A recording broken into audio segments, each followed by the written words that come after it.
सोचते हैं कि फैट हमें हटाना है या फैट रिड्यूस करना है या फैट बढ़ाना है, in all the cases it is very important, it is very important to understand कि ये फैट एक्चुअली में बॉडी में फंक्शन किस तरीके से करता है. सो इफ आई से कि फैट डिपोजिट हो रहा है, सो क्या लगता है कि फैट डिपोजिट होने का सबसे बड़ा रीजन क्या हो सकता है? सबसे बड़ा रीजन फैट डिपोजिट होने का क्या हो सकता है? Ma'am high calorie intake. Yes, high calorie. High calorie ma'am intake. BMR টা স্লো আছে. BMR is slow, calorie intake is high. Very correct. अच्छा, अब यहाँ पे हम इन चीजों को थोड़ा सा डिफरेंटली समझते हैं. लाइक यू हैव सेड कि कैलोरी इनटेक ज्यादा है, इसका मतलब कि कैलोरी जितना ले रहे हैं उतना यूज नहीं कर रहे हैं, है ना. Now can you tell me उतना कैलोरी हम लोग क्यों नहीं यूज कर रहे हैं? क्यों यूज नहीं कर पा रहे हैं? हो सकता है एक्टिव नहीं है, কিছু হরমোন ইমব্যালেন্সের জন্য এরকম হতে পারে. hormone imbalance, very correct. So one thing is we are not active. The second thing is we are not having the right hormone. तो हमारे इस कोर्स में एक पर्टिकुलरली मॉड्यूल हमारा है जहां पे हम लोग ओनली हॉर्मोन्स के बारे में ही समझेंगे कि कौन सा हार्मोन कब बढ़ता है, कौन से सिचुएशन में बढ़ता है, कैसे उसको रिड्यूस करना है, कैसे उसको आइडेंटिफाई करना है. There we will understand. तो ये ना बहुत सारे हार्मोन्स होते हैं जो इस फैट डिपोजिशन में पार्ट लेते हैं. जैसे कि हमें पता है ghrelin is a hormone which is for hunger, है ना. तो ज्यादा ग्रेलिन रहेगा तो ज्यादा हंगर सिग्नलिंग होगा. What about cortisol? कॉर्टिसोल एक स्ट्रेस हार्मोन होता है जैसा हमें पता है. तो इस स्ट्रेस हार्मोन से बॉडी में फैट बढ़ता है कि घटता है? বাড়ে না, বাড়তা है. Body cortisol increases the fat. Here we have to understand one very important thing. Let me tell you, cortisol एक ऐसा हार्मोन है जो बॉडी में फैट बनाता भी है और फैट तोड़ता भी है. Now how it happens? Like say for example, कभी आपने किसी को देखा है जो बहुत स्ट्रेस में है एंड द पर्सन इज लीन, बहुत दुबले होते जा रहे हैं, उनका फैट लॉस होता जा रहा है. हुआ है ऐसा? You have seen. Yes, ma'am. हाँ. So which means that cortisol is breaking the fat. और ऐसा भी होता है कि जो लोग ना रात में नहीं सोते, नाइट टाइम ड्यूटी होता है, बहुत ज्यादा कॉर्टिसोल रश होता है, उनका फैटी लिवर हो रहा है, बहुत ज्यादा विसरल फैट हो रहा है, ये भी होता है. करेक्ट. इसका मतलब हुआ कि कॉर्टिसोल हार्मोन दो तरीके से काम करते हैं. सो इट इज सेड कि cortisol is catabolic at the periphery, मतलब बॉडी के बाहर की तरफ कॉर्टिसोल ब्रेक करता है फैट को, टिश्यूज को, सेल्स को, जो हमें स्ट्रेस में दिखता है कि स्ट्रेस में क्या हो रहा है, बॉडी का फैट ब्रेक हो रहा है, हम लोग लीन हो रहे हैं, ये सारी चीजें होती हैं. And cortisol is anabolic in the interior, यानी हमारे जो ऑर्गन्स है, जो हमारा विसरल सेक्शन है, वहां पे फैट को जमाता है. तो इस तरीके से कॉर्टिसोल हमारे बॉडी में फैट डिपॉजिट करता है, पर्टिकुलरली कहाँ? बॉडी के बाहर की तरफ नहीं, बॉडी के अंदर, ऑर्गन्स के अंदर. Right. At the same point जो हमारे बॉडी में फैट डिपॉजिट होता है उसमें दूसरे भी कुछ हार्मोन है, like thyroid hormone. We already know thyroid hormone सही से काम नहीं करेगा, बीएमआर क्या हो जाएगा हमारा? स्लो होगा, है ना. लेप्टिन भी हमें पता है. अच्छा, leptin like you know, leptin से क्या होता है, कहां से आता है लेप्टिन? एनीबॉडी? लेप्टिन सिक्रीट कहां से होता है? Leptin hormone adipose tissue ma'am.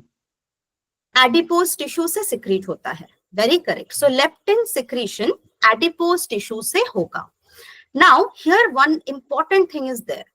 कितना लेप्टिन सिक्रीशन होगा ये डिपेंड करता है कि हमारे पास कितना एडिपोज टिश्यू है. ज्यादा एडिपोज टिश्यू यानी ज्यादा लेप्टिन, कम एडिपोज टिश्यू यानी कम लेप्टिन. करेक्ट. तो लेप्टिन क्या करता है? एडिपोज टिश्यू से बनता है, that is very correct. Leptin करता क्या है? Any guesses? What is the function of leptin? Anyone? कोई एक रैंडम अगर गेस करें. यस मौसमी. Yes. Increase the appetite. Yes, it actually helps us to decide the signaling of appetite and satiety. यानी कि लेप्टिन हमें बताता है, हमारे सिस्टम को बताता है कि हमारे पास एट प्रेजेंट कितना फैट है. Now fat means stored energy, secured energy, हमारा फिक्स डिपॉजिट कितना है, ये बताता है लेप्टिन, है ना. So if you are losing the fat then you are reducing the leptin. Fat loss होगा, लेप्टिन कम होगा. तो ब्रेन को क्या लगेगा कि हमारा स्टोर्ड एनर्जी क्या हो रहा है, कम हो रहा है, लेस, राइट, लेस हो रहा है. So we are in some trouble, कोई क्राइसिस है, कोई प्रॉब्लम है, उसकी वजह से मेरा इतने दिनों से जो स्टोर हाउस था फैट का, जो एनर्जी का स्टोर था, वो लॉस हो रहा है. सो हमारे बॉडी में सिग्नल क्या आया कि there is some crisis, energy loss हो रहा है, एनर्जी को पकड़ो, एनर्जी को कैच करो. तो उस समय क्या लगता है कि बॉडी क्या कभी भी फैट को फर्दर लॉस करेगी? एक इमरजेंसी सिग्नल यहाँ पे जनरेट हुआ है, बॉडी लॉस करेगी? Ma'am no, no. Which means leptin is one hormone जो अगर बढ़ जाए तो भी प्रॉब्लम है, और अगर जरूरत से ज्यादा घट जाए तो भी प्रॉब्लम है. तो जैसे कि आई हैव आस्क्ड यू कि कहाँ कौन से ऐसे पोर्शंस हैं जिन पे हमें ज्यादा फोकस करना चाहिए, and most of you have said कि हमें जो है ना स्टैग्नेंट वेट, लिपोस्टैट वेट क्यों स्टक हो जाता है, उस पे हमें फोकस करना चाहिए. So the reason behind weight stucking is actually leptin. जो हमारे कमिंग पार्ट रहेंगे वहां पे हम देखेंगे कि किस तरीके से लेप्टिन जो है स्ट्रक वेट को क्रिएट करते हैं और किस तरीके से हम इसे ओवरकम कर सकते हैं, ये हम देखेंगे, है ना. इंसुलिन, हाँ वीरू, यस. লেপটিনের কারণে যেহেতু মানে বেড়ে গেলেও ফ্যাট ডিপোজিট হচ্ছে আর কমে গেলেও হয়ে যাচ্ছে, মানে যদি এরকম হচ্ছে, তো ম্যাম এটা কি ধীরে ধীরে কমানোর মানে ইয়ে যদি হয়? একদম ধীরে ধীরে কমানো. Basically what happen if leptin secretion is very very high, then there will be leptin resistance. तो जैसे कि इंसुलिन रेजिस्टेंस अगर हो जाए तो बॉडी में इंसुलिन रहता है पर बॉडी उसके अकॉर्डिंग काम नहीं करता है ना. Same with leptin. लेप्टिन अगर जरूरत से ज्यादा बढ़ जाए, जैसे कोई ना बहुत फैट है उसमें, तो एडिपोज बहुत ज्यादा होगा. बहुत ज्यादा एडिपोज मतलब बहुत ज्यादा लेप्टिन प्रोडक्शन, है ना. तो लेप्टिन इतना ज्यादा बढ़ जाता है कि that can cause leptin resistance. तो लेप्टिन रेजिस्टेंस होने पर ब्रेन को कभी सिग्नल मिलता ही नहीं है कि हाँ मेरे पास अभी बहुत सारा फैट जम गया है, मुझे और फूड नहीं चाहिए. ये सिग्नल नहीं मिलता. यानी कि लेप्टिन बढ़ने से प्रॉब्लम हुआ, लेप्टिन रेजिस्टेंस हुआ, हमें पता ही नहीं चला कि और हमें फूड नहीं चाहिए, हमारे पास ऑलरेडी बहुत सारा फैट है. ये हमें समझ में नहीं आता है जब लेप्टिन रेजिस्टेंस होता है. सिमिलरली अगर लेप्टिन जरूरत से ज्यादा कम हो जाए, तब बॉडी को क्या सिग्नल मिलेगा कि इतना सारा फैट लॉस हो रहा है, व्हाट इज द प्रॉब्लम? कुछ ना कुछ प्रॉब्लम जरूर हो रहा है, इतना सारा फैट क्यों हम लोग लूज कर रहे हैं? तो अभी क्या करते हैं, अभी बीएमआर को स्लो कर देते हैं, बीएमआर को ड्रॉप कर देते हैं, ताकि फर्दर फैट लॉस ना हो, फर्दर हमारा कैलोरी लॉस ना हो. यानी लेप्टिन ज्यादा कम जाए तो भी प्रॉब्लम, ज्यादा बढ़ जाए तो भी problem. So we have to manage leptin very tactfully, कि इसका धीरे धीरे हम लोग अगर प्रोग्रेशन चेक कर पाए, देन हम इनको करेक्टली रेगुलेट कर पाएंगे. So we will see what are the stages and how do we do it. ये हमारे कमिंग मॉड्यूल्स में हमें देखने को मिलेगा, है ना. थायराइड हार्मोन हम सबको पता है, वी ऑल नो कि इससे हमारा बीएमआर रेगुलेट होता है, और जितना बेटर हमारा बीएमआर रहेगा उतना बेटर हमें weight loss, fat management, body weight maintenance हम लोग कर पाएंगे. अच्छा, इंसुलिन किस तरीके से बॉडी में फैट को डिपॉजिट कराता है? Any guesses? इंसुलिन फैट को किस तरीके से बॉडी में डिपॉजिट कराता है? Chandrani wants to answer. Yes. By turning glucose into glycogen. So glycogen is carbohydrate, correct? I want to know fat के साथ इंसुलिन का क्या रिलेशन है? फैट स्टोरेज में इंसुलिन का कोई रिलेशन है? हम बोल यस मैम, अगर इंसुलिन हमारा अच्छे से एक्टिव नहीं रहेगा, मतलब वो हमारे ग्लूकोज को अगर सेल तक नहीं लेके जाएगा, तो सेल स्टार्विंग होगा, और जो एक्स्ट्रा ग्लूकोज है वो जाके मतलब बाकी ऑर्गन्स में डिपॉजिट होंगे. ग्लूकोज जाके इधर एडिपोज टिश्यू में डिपॉजिट ही रहेगा. अच्छा, यानी किसी को अगर इंसुलिन रेजिस्टेंस है, ब्लड ग्लूकोज बहुत ज्यादा है, तो उससे फैट बन सकता है, फैट डिपॉजिट हो सकता है। Understood, but this is not the exact answer which I was looking for. Anisha, anything else? বলবো আচ্ছা বলো, একটু প্লিজ হিন্দিতে Ma'am, it চেষ্টা করো। increases Yes, triglyceride. triglyceride, correct. We are coming to the point. There is another important thing to note. अच्छा, Shreya has said insulin is an anabolic hormone, correct. यानी insulin क्या करता है? फैट बनाता है, ट्राइग्लिसराइड बनाता है या पकड़ के रखता है, करेक्ट। अच्छा, ये तो सही बात। আমি এখানে একটা জিনিস অ্যাড করব। আমরা যে খাবারটা খাই সেটা হচ্ছে আমাদেরকে মানে 3 রকম ভাবে সেটা ইউজ হতে পারে। এক নাম্বার হচ্ছে আমরা যে জেগে আছি, আমাদের যে মাল্টিপল অর্গান গুলো কাজ করছে, অব্লিগেটরি অর্গান, সেগুলোর জন্য কন্টিনিউয়াস এনার্জি লাগছে সেটার জন্য। আরেকটা হচ্ছে ম্যাম যেটা গ্লাইকোজেন স্টোর হচ্ছে সেটার জন্য। আর তিন নাম্বার হচ্ছে গিয়ে যখন এক্সেস হয়ে যাচ্ছে, তখন গ্লাইকোজেন স্টোর ফুলফিল হয়ে যাচ্ছে, তখন সেটা যাবে অ্যাডিপোজ টিস্যুতে, দিয়ে ট্রাইগ্লিসারাইড হবে, দিয়ে হচ্ছে ওটা ফ্যাটে আর কি অ্যাজ এ ফ্যাট ওটা মানে জমা হবে। তো আমাদের টোটাল এনার্জি মনে করুন যদি 100 গ্রাম চালের ভাত আমার দরকার শরীরে, কিন্তু আমি খাচ্ছি 300 গ্রাম, তো 100 গ্রাম থেকে সে চালটা ইউটিলাইজ করে নিল মানে ইনস্ট্যান্ট এনার্জি পারপাসে, মানে সে কন্টিনিউ ব্লাড গ্লুকোজ হিসেবে সেটা মানে ঘুরছে আর কি, সার্কুলেট হচ্ছে। 2 নাম্বার হচ্ছে যে মানে 100 গ্রামটা খেলাম, সেটা হচ্ছে আমি চলে গেলাম গ্লাইকোজেন হিসেবে মাসলসে আর লিভারে, এবং গ্লাইকোজেন আমরা we are not worried about glycogen। Add করব, বলো। यस, আমি একটা পয়েন্ট অ্যাড করব ম্যাম। यस यस ম্যাম, যেহেতু ইনসুলিন রেজিস্ট্যান্স হচ্ছে, insulin is anabolic hormone, so it creates lipogenesis and extra যেটা গ্লাইকোজেন যেটা গ্লুকোজে ভাঙছে কিন্তু কাজে লাগছে না, কারণ পেরিফেরাল গ্লুকোজ আপটেকটা কমে যাচ্ছে বলে সেটা টিজিতে কনভার্টেড হয়ে যাচ্ছে।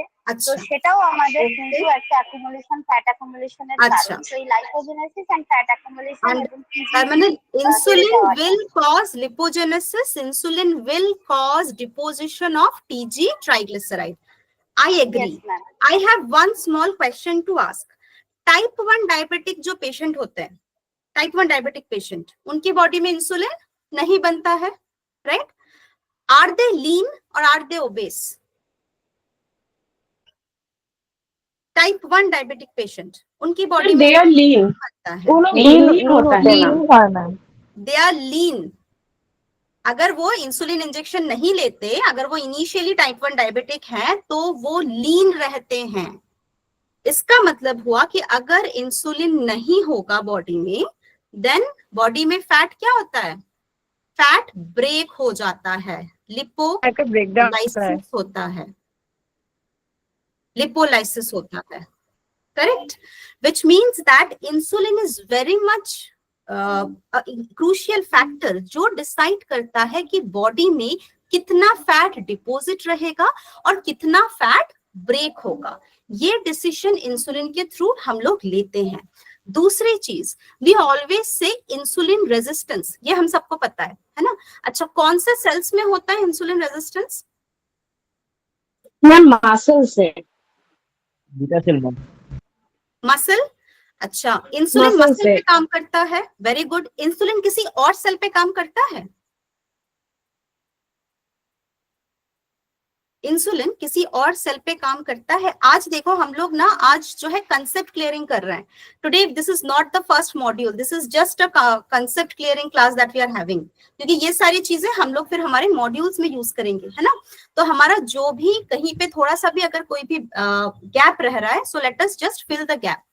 Liver cell, yes Shreya, very correct. Liver cell में भी इंसुलिन काम करता है, liver has insulin receptor. Muscle cells में इंसुलिन काम करता है, मसल्स हैव इंसुलिन रिसेप्टर। और पता है कहां पे काम करता है? एडिपोस में काम करता है। 3 इंसुलिन के रिसेप्टर्स होते हैं बॉडी में, लिवर, मसल, एडिपोस। यानी मसल में जैसे इंसुलिन रेजिस्टेंस हो सकता है, वैसे ही एडिपोस सेल्स में भी इंसुलिन रेजिस्टेंस हो सकता है। अंडरस्टूड? तो जो बहुत ज्यादा ओबेस होते हैं उनमें एडिपोस सेल्स में इंसुलिन रेजिस्टेंस होता है, as a result of which उनकी बॉडी में फैट मेटाबॉलिज्म ठीक से नहीं हो पाता एंड दे रिमेन ओबेस। इसके अलावा भी बहुत सारे ऐसे दूसरे हार्मोन्स हैं जैसे कि GLP। अच्छा, GLP-1 ये हम सबको पता है ये क्या है, एक GLP-1 इज अ इंक्रेटिन, है ना। इंक्रेटिन क्या करता है? इंक्रेटिन पैनक्रियास को बोलता है क्या बनाना है, इंसुलिन बनाना है। That is the function of GLP-1, like glucagon like peptide 1। अच्छा, एक बहुत कॉमन अभी ड्रग मार्केट में अवेलेबल है वेट लॉस के लिए, ओज़ेम्पिक, है ना।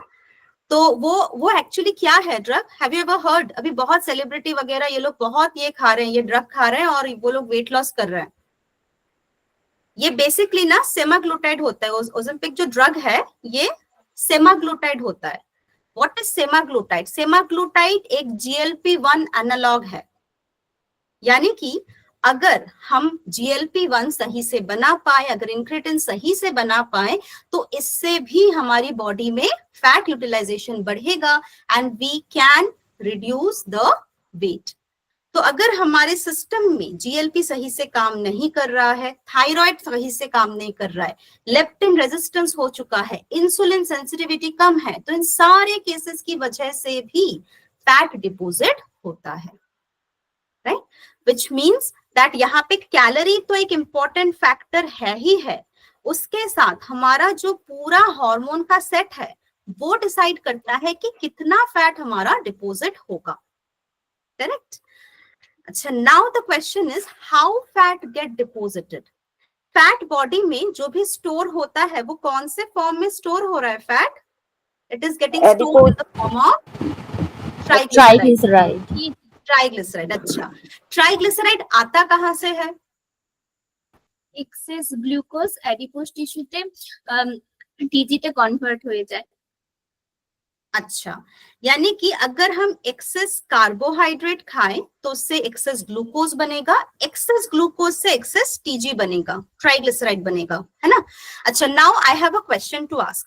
सोच लेते हैं कि कोई है जो बहुत ज्यादा ना कोल्ड ड्रिंक्स पीते हैं, या तो बहुत ज्यादा उनको ऐसे शुगर इस तरीके की चीजें पसंद है, तो ऑब्वियसली उनमें ट्राइग्लिसराइड ज्यादा होगा, राइट। और कोई है जो कार्बोहाइड्रेट बहुत ज्यादा खाते हैं, यानी कि 10 रोटी खाते हैं दिन में, और उसके साथ जो है वो दूसरे घर का बना हुआ कार्बोहाइड्रेट खाते हैं, तो उनमें भी ट्राइग्लिसराइड होता है ना। तो इसका मतलब हुआ कि हर सोर्स ऑफ कार्बोहाइड्रेट से ट्राइग्लिसराइड हो सकता है।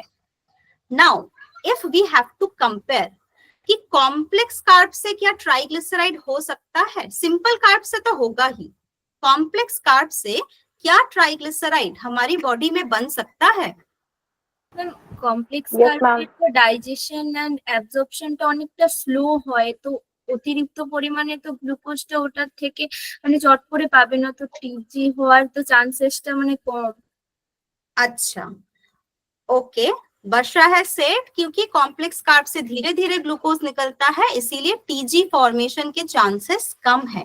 And this is one very important point two note. हम हमेशा ये बोलते हैं कि ग्लूकोज से टीजी बनता है, that is correct, but the main thing to understand is कि टीजी कहाँ बन रहा है? लिवर में बन रहा है ना। तो लिवर के पास जितना ज्यादा ग्लूकोज जितने कम टाइम में पहुंचेगा, जितना ज्यादा ग्लूकोज जितने कम टाइम में पहुंचेगा, उस समय ग्लूकोज को बॉडी टीजी में कन्वर्ट करती है। यानी कि जिस कार्बोहाइड्रेट का डिफ्यूजन बहुत फास्ट है, ब्लड में बहुत जल्दी ग्लूकोज रिलीज कर रहा है, उससे टीजी जल्दी बनेगा rather than a complex carb. क्योंकि लिवर टीजी तभी बनाती है, लिवर के पास दो ऑप्शन है, लिवर तो ग्लूकोज से टीजी भी बना सकती है, और क्या बना सकती है? लिवर ग्लूकोज से ग्लाइकोजन भी तो बना सकती है ना, ग्लाइकोजन तो बनाती है लिवर। तो लिवर ग्लाइकोजन नहीं बना के टीजी कब बनाएगा? जब बहुत ज्यादा ग्लूकोज बहुत कम टाइम के अंदर हमारे बॉडी में एंटर होता है, तब वो ग्लाइकोजन नहीं बन के वो क्या बनता है?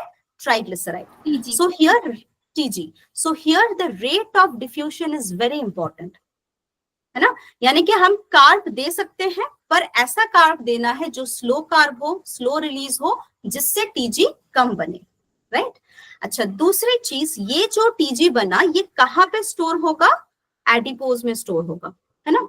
अच्छा, एडिपोज में जो टीजी आता है वो तो हमारे डाइटरी फैट से भी आ सकता है, क्योंकि डाइटरी फैट के थ्रू भी तो हम ट्राइग्लिसराइड बनाते हैं, है ना। पर क्या होता है, only 1/3 of dietary fat gives add to the total TG. जो टोटल टीजी होता है बॉडी का, उसमें खाली 1/3 पोर्शन डाइटरी फैट से आता है, और बाकी जो 2/3 पोर्शन टीजी आता है वो कहाँ से आता है, वो कार्बोहाइड्रेट से आता है। तो इसका मतलब ये हुआ कि कार्ब और फैट दोनों को ही हमें इक्वली यहाँ पे कंसिडर करना है ना। नाउ द क्वेश्चन इज कि सोच लेते हैं कोई ओबेस है, उनके बॉडी में ना फैट जम चुका है, उनके एडिपोज में फैट जम चुका है। अब उस कंडीशन पे ये जो टीजी है अगर वो ब्रेक होता है, जैसे कि कोई एक्सरसाइज कर रहे हैं, कोई डाइटिंग कर रहे हैं, तो उनका फैट लॉस हो रहा है। अब ये जो फैट लॉस हो रहा है, इसका मतलब हुआ कि टीजी क्या हो रहा है, ब्रेक हो रहा है, करेक्ट। अब टीजी ब्रेक होना मतलब टीजी किस में ब्रेक होता है, fatty acids and fatty acid and glycerol, fatty acid and glycerol, fatty acid and glycerol. मतलब जब कभी भी कोई भी वेट लॉस करते हैं, उस समय ब्लड में क्या बढ़ जाएगा, free fatty acid, free fatty acid बढ़ जाएगा, not fatty acid, free fatty acid. Remember, दो तरीके के फैटी एसिड होते हैं, एक होता है फ्री फैटी एसिड, एक होता है एल्ब्यूमिन बाउंड फैटी एसिड। तो जो एल्ब्यूमिन बाउंड फैटी एसिड है वो हमारे लिए हार्मफुल नहीं है, हमारे लिए हार्मफुल कौन है, free fatty acid. Why, because it is free, free है, घूम रहा है ब्लड में, तो किसी भी ऑर्गन पे वो बाइंड करेगा, हार्ट के वेसल्स को बाइंड करेगा, है ना। तो इसका मतलब हुआ कि फ्री फैटी एसिड्स को अगर हम यूटिलाइज नहीं करते हैं, so there can be a problem. यानी कि वेट लॉस करना मतलब हम लोग ये सोचते हैं कि अच्छा हमने इंच मेजर किया, वेस्ट सर्कमफरेंस हमने मेजर किया, नेक्स्ट टाइम देखा कि अच्छा वेस्ट सर्कमफरेंस कम हुआ है। सो कैन आई से वेस्ट सर्कमफरेंस कम हुआ है मतलब उनका टीजी ब्रेक डाउन हुआ है, बोल सकते हैं ऐसा? यस मैम, बोल सकते हैं। अच्छा, वेस्ट सर्कमफरेंस कम हुआ है मतलब बोल सकते हैं कि वो फ्री फैटी एसिड यूज कर लिया है बॉडी ने? यस मैम, नहीं बोल सकते। No ma'am, float, free fatty acid float कर रहा होगा। only reason মানে গ্লিসারল পাচ্ছি তাহলে। Yes, Divya ji has said these free fatty acids are not utilized during calorie deficit state. Absolutely, that is what कि ये जो फ्री फैटी एसिड्स होते हैं ये कैलोरी डेफिसिट स्टेट में भी यूज नहीं होते हैं, और ये only they can be only utilized by the skeletal muscle. So like you have said कि एक्सरसाइज रेजिम से ही ये फ्री फैटी एसिड यूटिलाइज होते हैं। हमारे मसल्स के पास मेन एनर्जी सोर्स एटीपी है, उसके बाद एनर्जी सोर्स में क्या आता है, मसल ग्लाइकोजन आता है, और उसके बाद जो एनर्जी सोर्स मसल यूज करता है that is free fatty acid. हमारा हार्ट सारा दिन बीट करता है ना, क्यों बीट कर पाता है, because it use free fatty acid as a fuel. तो अगर हम कार्डियो एक्सरसाइज करें, अगर हम मसल स्ट्रेंथनिंग एक्सरसाइज करें, तब जाके ये फ्री फैटी एसिड हम लोग यूज कर पाते हैं, करेक्ट। तो काफी लोग ऐसे होता है ना जो सोचते हैं कि मुझे एक्सरसाइज नहीं करना है, मैं तो अगर इंटरमिटेंट फास्टिंग करूंगा तो मेरा फ्री फैट लॉस हो जाएगा, आई विल गेट लीन। तो हाँ, उनका इंच लॉस जरूर होगा, पर इंच लॉस होने के बाद भी उनके बॉडी में फ्री फैट क्या होगा, घूमता रहेगा, correct. So that is the importance of understanding exercise and using it rightly. Problem पता है कहाँ पे आता है, अगर ये फ्री फैट रह गया, ठीक है, और हमने इसको यूज नहीं किया, हमने एक्सरसाइज नहीं किया, कोई ऐसा काम नहीं किया जिससे फ्री फैट यूज हो, तो फ्री फैट बॉडी में रह गया। अब कुछ दिनों बाद जब डाइट बंद हो जाएगा, उस समय ये फ्री फैटी एसिड वापस से कहाँ चले जाएंगे, घूम के लीवर एडिपोज के पास, एडिपोज के पास वापस ये घूम के जा सकते हैं। तो इसी को हम लोग क्या बोलते हैं, वेट रीगेन, रिबाउंस। ये जो सारे टर्म्स है ना, उसका मतलब यही होता है कि ये फैट हमने यूज ही नहीं किया था, हमने खाली सेल्स में से फैट को निकाला था, अभी सिचुएशन सही हुआ तो वापस से फैट सेल्स के अंदर चला गया, right. So that is the importance of using skeletal muscle. तो इसीलिए हमारे जो लास्ट 2 मॉड्यूल्स हैं वहां पे हम लोग डाइट के रिलेशन में एक्सरसाइज और एक्टिविटी को किस तरीके से यूज करना है, किस तरीके से अपने क्लाइंट्स को समझाना है, क्योंकि सबके पास तो पूरा सेटअप नहीं होता है ना, तो किस तरीके से आप उनको हेल्प करें कि वो अपने घर में रह के इस प्रोसेस को फॉलो कर पाए, दैट वी विल अंडरस्टैंड। तो जैसे मैंने बताया था अभी कि टीजी जब टूटता है तब फ्री फैटी एसिड बनता है। अब कुछ फ्री फैटी एसिड होता है फ्री फैटी एसिड, और कुछ फैटी एसिड होता है एल्ब्यूमिन बाउंड फैटी एसिड। यानी कि अगर हमारे बॉडी में प्रोटीन की डेफिशिएंसी है, अगर हमारा प्रोटीन इंटेक सही नहीं है, तो ये फ्री फैटी एसिड क्या होगा, बाउंड फॉर्म में नहीं जाएगा, ये फ्री फॉर्म में रहेगा। So dietary protein also plays a very important role in utilizing the free fatty acid. Free fatty acid को हटाने के लिए, बोलबेन এটা हाँ, फ्री फैटी एसिड को अगर हटाना है तो उसके लिए जैसे एक्सरसाइज इंपॉर्टेंट है, वैसे ही एडिशन ऑफ प्रोटीन भी इंपॉर्टेंट है।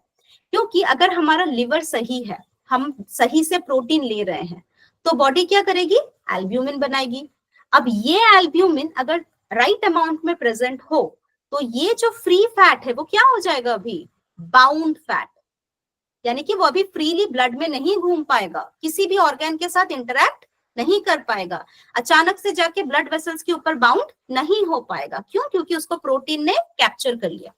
सो protein intake and muscle activity are the main key to utilise free fatty acid. Clear Biru? हाँ मैम। ওকে ম্যাম বলছি আমরা যে তার মানে যে সমস্ত মানে ডায়েটারি ফ্যাট গুলো খাই সবগুলোই কি অ্যালবুমিন বাউন্ড? না, all fats are not albumin bound. Some free fats are albumin bound. See, fats are identified into various category. Like say for example, अगर मैं बोलूं VLDL, तो VLDL के अंदर फैट है, प्रेजेंट है। किस तरीके से प्रेजेंट है? कुछ अमाउंट कोलेस्ट्रॉल फॉर्म में है, कुछ अमाउंट ट्राइग्लिसराइड फॉर्म में है, कुछ amount free fatty acid form में है ना, कुछ अमाउंट लिपोप्रोटीन्स फॉर्म में है। तो इस तरीके से जो फैट हम लोग डाइट से लेते हैं वो अपने आप को मॉडिफाई करके डिफरेंट फैट कैटेगरीज में चेंज कर देते हैं। हमारा जो सेकंड मॉड्यूल है वहां पे एक टॉपिक है fat mobilisation.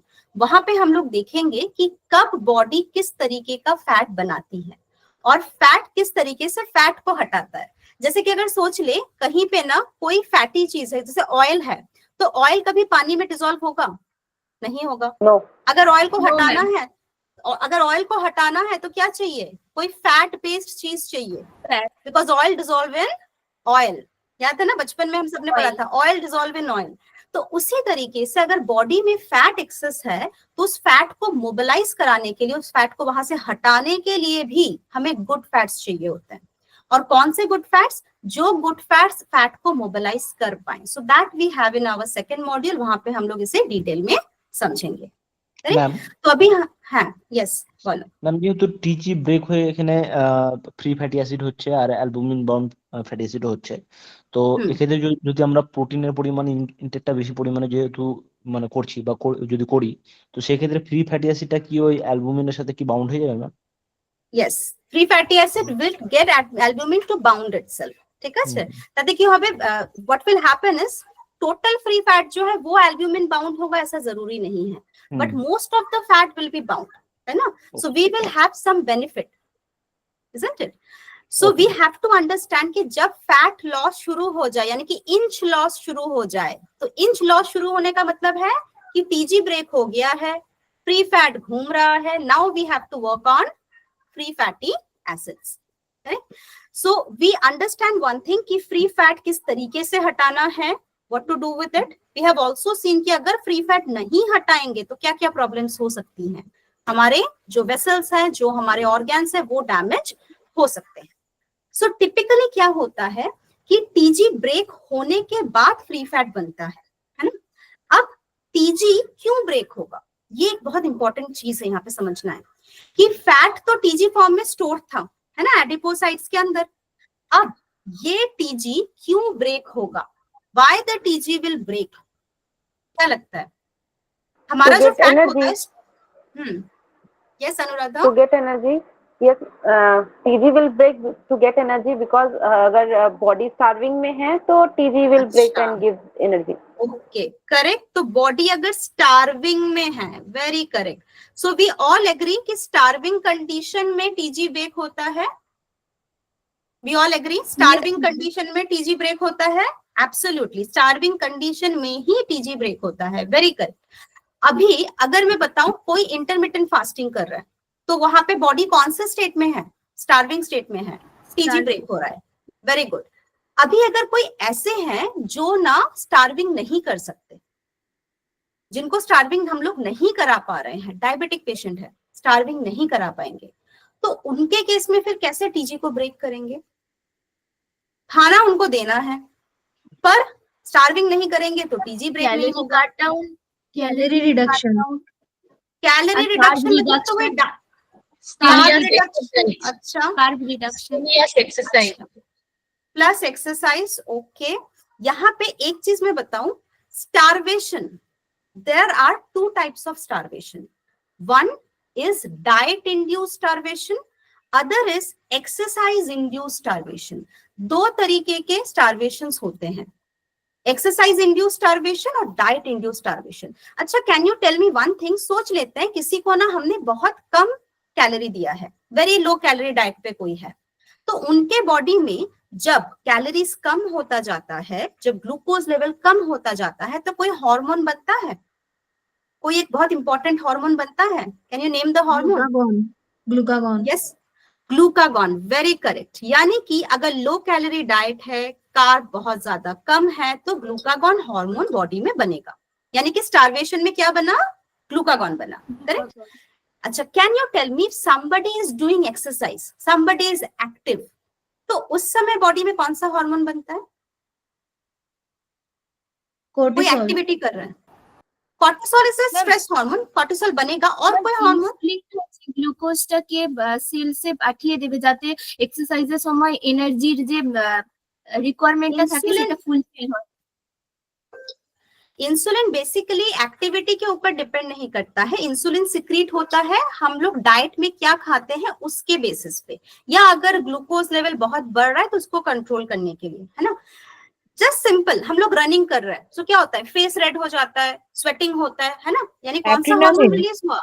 Adrenaline, adrenaline hormone. Correct. Now remember, adrenaline hormone is directly proportional to glucagon. जितना बॉडी में एड्रेनालिन रश होता है, सबसीक्वेंटली उतना ही बॉडी में ग्लूकागॉन भी रिलीज होता है, और उसी के साथ कॉर्टिसोल। ये तीनों एक सीरीज में चलते हैं, adrenaline, glucagon, cortisol.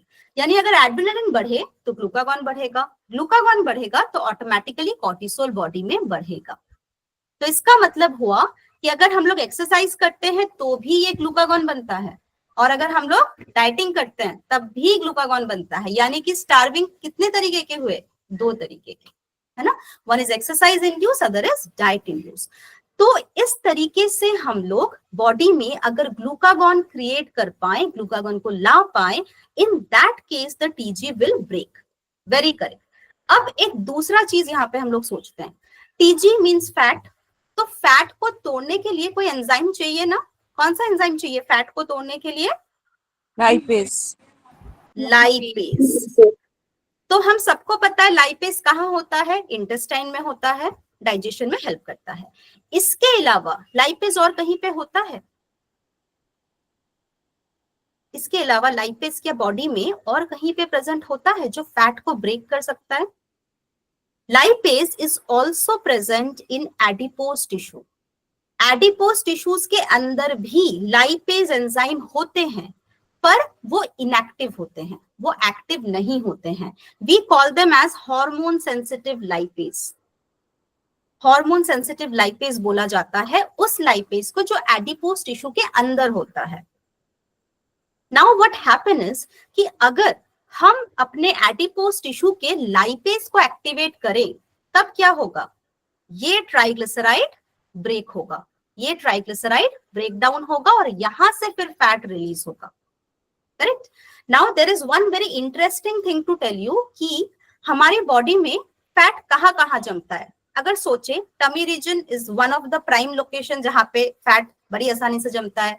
Then Thai regions, arms में, यानी कि ओवरऑल बॉडी के हर अलग अलग पार्ट में फैट जम सकता है ना। नाउ रिमेंबर, हमारे बॉडी में एडिपोज टिश्यू अलग अलग जगह पे अलग अलग साइजेस के होते हैं। एडिपोज टिश्यू का size throughout the body एक नहीं होता है। That we will see in our second module, जिसको हम लोग फैट डिपो बोलते हैं। फैट डिपो यानी कौन से सेक्शंस में बॉडी में फैट जम सकता है। फैट हमेशा हमारी पूरे बॉडी में नहीं जमता, किसी किसी पर्टिकुलर सेक्शन में जमता है ना। और उस सेक्शन में जो एडिपोज टिश्यू होते हैं, उन एडिपोज टिश्यू का नेचर अलग अलग होता है। तो कौन सा एडिपोज अगर हमारे पास है, हम किस एडिपोज को डील कर रहे हैं उसको समझना इंपॉर्टेंट है। क्योंकि अगर मैं बात करूं थाई रीजन, तो थाई रीजन में जो एडिपोज टिश्यू होते हैं उनमें लाइपेज एक्टिविटी कंपैरेटिवली दूसरे फैट टिश्यूज से कम होती है, यानी कि वो रिजिड फैट हुआ। It's hard to lose the fat that we have in a lower body part, जिसको हम लोग ग्लूटियल फैट या फेमोरल फैट बोलते हैं। That we will see in our second module. मतलब ये है कि हमें जब कभी भी फैट लॉस करना हो, फैट को मैनेज करना हो, तो लोकेशन ऑफ फैट को समझना, लोकेशन ऑफ फैट को आइडेंटिफाई करना इज वेरी इंपॉर्टेंट, क्योंकि उसके ऊपर डिपेंड करेगा कि कितना बेटर वहां पे लाइपेज एक्टिविटी है, राइट। तो अब इस फैट को बॉडी ने लाइपेज एक्टिविटी के थ्रू ब्रेक किया, तो हमें क्या मिला? Free fat. Free fat use करेंगे किसके थ्रू? मसल्स के थ्रू, हार्ट के थ्रू, है ना। और अगर यूज नहीं कर पाए तो क्या हो जाएगा? वो वापस से स्टोर हो जाएगा, वापस से बॉडी में जम जाएगा, right. Now like I was saying कि all fats are not same. तो जैसे अभी मैंने बताया कि बॉडी में अलग अलग सेक्शन में फैट जमते हैं और सारे सेक्शन के फैट की जो प्रॉपर्टीज होती हैं वो अलग होती हैं। Now here there is one important thing to understand कि कोई कोई होता है ना जो बहुत दुबले हैं पर हार्ट में जो है एथेरोस्क्लेरोसिस है। होता है ऐसा, देख के नहीं लग रहा है कि बहुत ओबेस है पर एथेरोस्क्लेरोसिस है। कोई कोई होता है कि आप देख के लगता है कि सबक्यूटेनियस फैट नहीं है, बॉडी के ऊपर फैट नहीं है पर विसरल फैट है, बॉडी के अंदर फैट है। अब कोई है कि विसरल फैट नहीं है पर सबक्यूटेनियस फैट बहुत ज्यादा है। तो अलग अलग बॉडीज में यानी फैट की लोकेशन चेंज हो गई, है ना। तो ऐसा क्यों हुआ? Why it happened? It happens because of multiple reason. कुछ जेनेटिक रीजंस होते हैं जो हम लोग समझेंगे, कुछ उनकी बॉडी के खुद के फिजियोलॉजिकल रीजंस होते हैं, उसकी वजह से भी फैट्स अलग अलग कंडीशन में, अलग अलग सिचुएशन में डिपॉजिट होते हैं। अब यहाँ पे हमें जो सबसे इंपॉर्टेंट चीज याद रखना है कि जब कभी भी कोई भी पेशेंट हो जिसको फैट या ओबेसिटी की प्रॉब्लम है, तो first thing is to see कि फैट की लोकेशन क्या है। Second thing is to categorize the fat कि ये फैट सबक्यूटेनियस फैट है, ये फैट विसरल फैट है, ये फैट एक्टोपिक फैट है। एक्टोपिक फैट यानी कि हमारे किसी पर्टिकुलर ऑर्गन सिस्टम को इफेक्ट कर रहा है कि नहीं, जैसे fatty liver, so that will be a ectopic category of fat, है ना। तो ये हमें आइडेंटिफाई करना होता है कि ये फैट कौन सी कैटेगरी का है। क्यों आइडेंटिफाई करेंगे? क्योंकि जैसे मैंने बताया हर फैट टिश्यू का नेचर अलग है, तो उसके लिए जो हम लोग अप्रोच लेंगे वो भी अलग लेंगे। जैसे कि if I give you a small example, अगर लिवर में फैट है, तो लिवर में फैट कैसे हटाएंगे? फास्टिंग करने से लिवर का फैट हटेगा? If somebody wants to do intermittent fasting, तो उससे लिवर का फैट हट सकता है? Can we do that? Suggest that? We should not suggest that.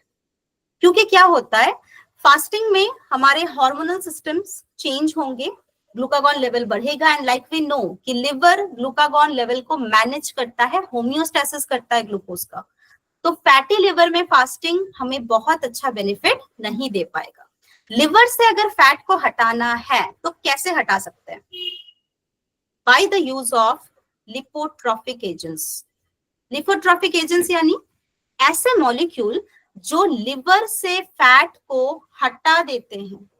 जैसे एक मैं बहुत सिंपल अगर घरेलू नुस्खा बोलूं, सबसे सिंपल चीज जो घर में मिलेगा हमें, that is casein protein, chhena. Chhena is a lipotrophic agent. Then coenzyme Q10 जो भी मार्केट में बहुत लोग यूज कर रहे हैं, that is also a lipotrophic agent. तो अगर ये इस पर्टिकुलर पोर्शन में फैट है तो हम लोग फिर लिपोट्रॉफिक एजेंट्स यूज करेंगे। पर यही लिपोट्रॉफिक एजेंट हमें सबक्यूटेनियस फैट में हेल्प नहीं करेगा, है ना। तो हमें ये आइडेंटिफाई करना होता है कि कहाँ पे फैट है और उसके अकॉर्डिंग देन हम लोग डिसाइड करते हैं that what should be the solution. अच्छा, नाउ একটা কথা বলছি ফ্যাটি লিভার মানে তো একটা ইনফ্লামেশনও হচ্ছে, তো সেখানে যদি আমরা কিছু অ্যান্টি ইনফ্ল্যামেটরি এজেন্টস দিই সেখানেও কিছু হেল্প হতে পারে সেটাতে? Yes, fatty liver means that there is mostly deposition of TG. ज्यादातर केसेस में क्या होता है, फैटी लिवर में टीजे डिपोजिशन होता है, उसके बाद वहां पे इन्फ्लेमेशन आता है। That is not only for fatty liver, visceral obesity में भी इन्फ्लेमेशन बहुत ज्यादा हाई होता है ना। तो as a whole anti inflammatory foods are most welcome, वो बहुत हमको हेल्प करेंगे। पर अगर मुझे लिवर को क्लीन करना है, लिवर का फैट मुझे हटाना है, तब मुझे लिपोट्रोफिक एजेंट को वहां पे इंपॉर्टेंस देना ही है, साथ में एंटीऑक्सीडेंट जरूर ऐड कर सकते हैं, है ना, उस कॉम्बिनेशन को जरूर इंट्रोड्यूस कर सकते हैं। Now one thing to one thing. Yes, can I ask now? Sure. Ma'am आपने बोला just simple doubt है, ये छेना, so chhena and paneer are both different thing, right? If people are taking paneer from outside and घर पे जो दूध में से वो फाड़ के छेना बनाते हैं, तो that both the things are different, right? Paneer जो हम लोग का टिपिकली जो नॉर्मल जो प्रोसेस है, वो छेना बना के ही पनीर बनाने का नियम होता है। That is what I know. अब जो कंपनीज हैं वो मेनी अ टाइम्स वहां पे कुछ बाइंडिंग एजेंट्स ऐड करते हैं, मेनी अ टाइम्स कुछ फ्लेवरिंग एजेंट्स ऐड करते हैं, प्रिजर्वेटिव्स ऐड करते हैं, so that is how the nature is getting affected. But typically अगर मैं बात करूं कि उनका अगर somebody is taking पनीर, तो उस पनीर का फिर मेन प्रोटीन कंटेंट वहां पे क्या मिलेगा, that is केजीन only, right? Okay, so paneer will also act as a lipotropic agent. Paneer can also act as a lipotropic agent if you are making it at home, because basically आप छेने को ही यहाँ पे condense करते हैं, उसको ही आप convert करके आप पनीर बनाते हैं, है ना? So if you are making it at home, that can be surely done. Ma'am ये अनकुक्ड वे में ही हेल्प करता है या फिर कुक्ड हो तो भी कोई प्रॉब्लम नहीं है? हाँ, that is a very good question. Chhena basically जो हम लोग समझते हैं ना कि नॉर्मल नींबू निचोड़ा और छेना बनाया, दैट इज अ प्योर केजीन। अब क्या होता है, अगर हम लोग जैसे पनीर है, अब हमने सोचा ठीक है पनीर टिक्का बनाते हैं, पनीर को रोस्ट करते हैं, फ्राई करते हैं, so what we are doing, we are damaging the protein, है ना। प्रोटीन जितना अपने नेचर में रहेगा उतना बेटर वो अच्छा काम करेगा। Same with chicken, same with fish, lean protein ले रहे हैं, उसको रोस्ट करके ले रहे हैं, कबाब बना के ले रहे हैं, तो हमने तो वहीं पे उसका ऑलरेडी बहुत सारा डैमेजिंग कर दिया, है ना। सो इट्स ऑलवेज फेवर्ड कि जितना हम उसको प्योर फॉर्म में ले पाए। Now one important thing about fat tissue characteristic, जैसे कि एक ना मतलब अभी का रिसर्च नहीं है, बहुत पहले का रिसर्च है, when I was in college तब का ये रिसर्च था कि जो हमारे फैट सेल्स होते हैं ना, they have a type of stem cell. जैसे कि हमें क्या पता है कि स्टेम सेल्स हमारे बोन मैरो में होते हैं और ब्लड बनाते हैं और दूसरे सेल्स बनाते हैं, पर ये देखा गया था कि जब किसी को ओबेसिटी होता है तो वो इतने ज्यादा ओबेस हो जाते हैं, इतना ज्यादा सेल मास बढ़ जाता है, विच इज एबनॉर्मल। तो ये कैसे होता है? तब यहाँ पे देखा गया कि हमारे जो एडिपोज सेल्स होते हैं उनके नीचे एक स्टेम सेल का लेयर रहता है, जिसे मेसेनकाइमल स्टेम सेल्स कहते हैं। अब ये स्टेम सेल्स ना जनरली इनएक्टिव होते हैं, पर जब कभी भी हम लोग इसे ट्रिगर कर रहे हैं, अब ट्रिगर कर रहे हैं मतलब कोई स्टेरॉइडल ड्रग हो सकता है, कोई वेरी हाई कैलोरी डाइट हो सकता है, कोई very bad type of lifestyle हो सकता है, जिससे ये स्टेम सेल्स ट्रिगर हो जाते हैं। और जब ये ट्रिगर होते हैं, then what the stem cells do, they start dividing. तो वो डिवाइड होने लगते हैं और वो नंबर्स में बढ़ने लगते हैं। तो जो फैट सेल्स हैं वो जनरली स्टेम सेल से बनते हैं और वो धीरे धीरे डिवाइड होते हैं, ये उनका नॉर्मल प्रोसेस है। अब जब हमने उनको ट्रिगर किया, then there comes hyperplasia. Hyperplasia यानी इंक्रीज इन नंबर। तो एक्सेसिव डिविजन वहां पे स्टार्ट हो गया। पर ये कंडीशन ना बहुत डिफिकल्ट नहीं है, क्यों? क्योंकि सेल्स बहुत सारे हैं, पर सारे सेल्स छोटे छोटे सेल्स हैं। अब क्या हुआ, ये जो छोटे छोटे सेल्स थे, these cells they don't die. Adipocytes ऐसे सेल्स हैं जो जनरली डाई नहीं करते, दे डोंट गेट रिमूव्ड। ये सेल्स बन जाते हैं और बन के हमारे स्किन के नीचे सबक्यूटेनियस लेयर में या हमारे विसरल लेयर में रह जाते हैं। नाउ व्हाट हैपन, जब कभी भी इन सेल्स को फैट मिलता है, इन सेल्स को कैलोरीज मिलता है, then the size of the cell increases. तो पहले खाली नंबर बढ़ता है, उस समय हमें समझ में भी नहीं आएगा that the person is going into obesity, पर उसके बाद जब इसमें फैट भरना स्टार्ट हो जाए तब यहाँ पे क्या होगा, हाइपरट्रॉफी होगा और साइज बढ़ जाएगा। तब हमें प्रॉपरली दिखेगा कि हाँ यहाँ पे तो ओबेसिटी है, यहाँ पे तो इतना सारा फैट यहाँ पे जम चुका है। अब यहाँ पे एक बहुत इंपॉर्टेंट चीज है सोचने के लिए, दैट इज चाइल्ड ओबेसिटी। जैसे चाइल्ड ओबेसिटी हमको पता है कि 10 साल 8 साल के एज में अभी बहुत कॉमन है, तो इसका मतलब हुआ कि हाइपरट्रॉफी हो चुका है, isn't it? अब इस हाइपरट्रॉफी के पहले कहीं ना कहीं पे हाइपरप्लेसिया भी तो हुआ था। कब हुआ होगा ये हाइपरप्लेसिया? जस्ट इमेजिन 8 साल का 10 साल का बच्चा है, उसको हाइपरट्रॉफी है, तो ये हाइपरप्लेसिया फिर कब हुआ होगा? और छोटे एज में हुआ होगा, जब उसको हमने ओवरफीड किया होगा, जब उसको हमने जरूरत से ज्यादा हाई कैलोरी प्रोवाइड किया होगा, तब वहां पे हाइपरप्लेसिया हो चुका होगा। एंड विथ टाइम वहां पे हाइपरट्रॉफी हुआ और तब जाके हमको यहाँ पे प्रॉपर ओबेसिटी देखने को मिला।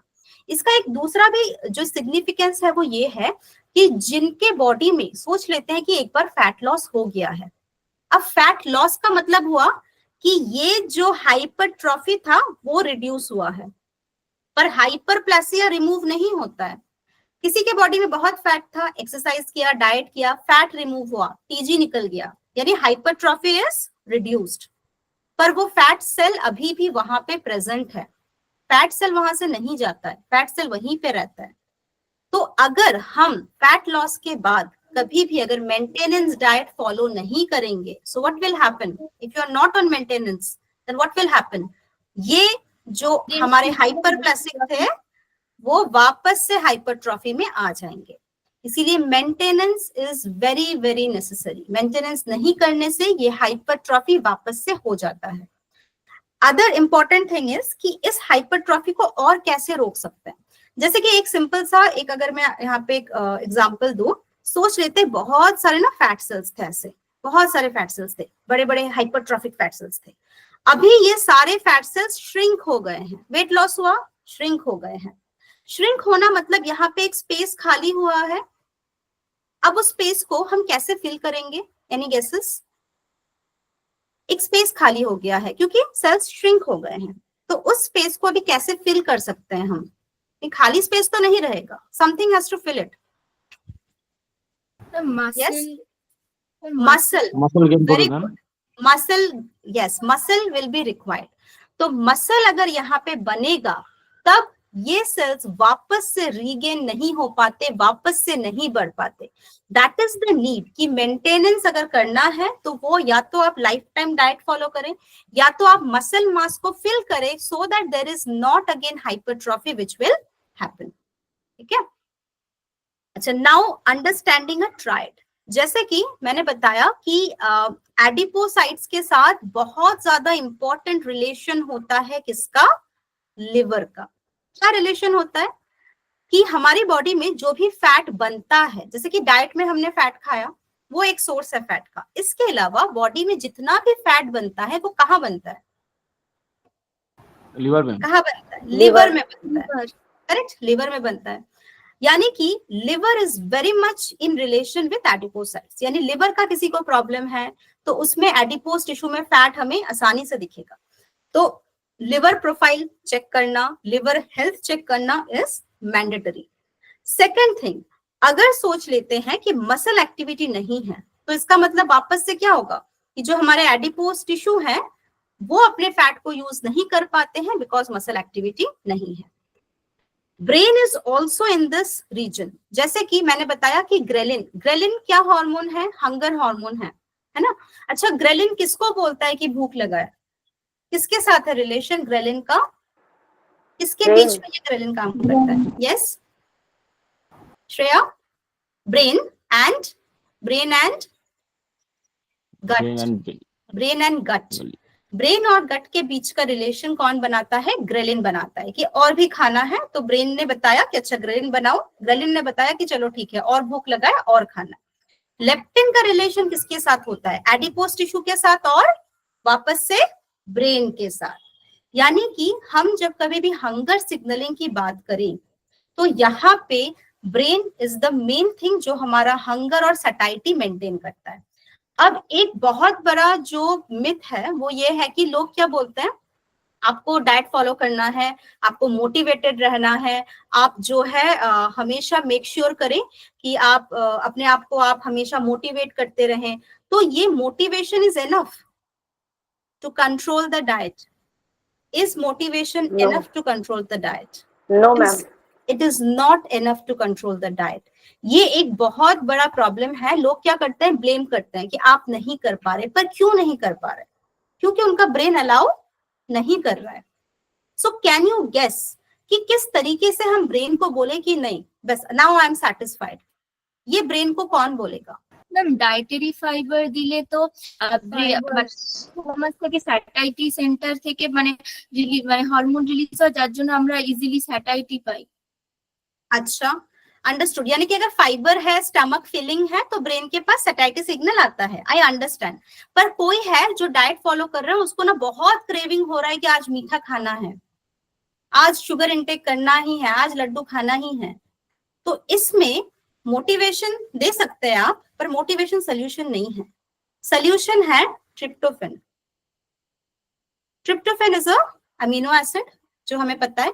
ट्रिप्टोफेन से क्या बनता है? सेराटोनिन बनता है।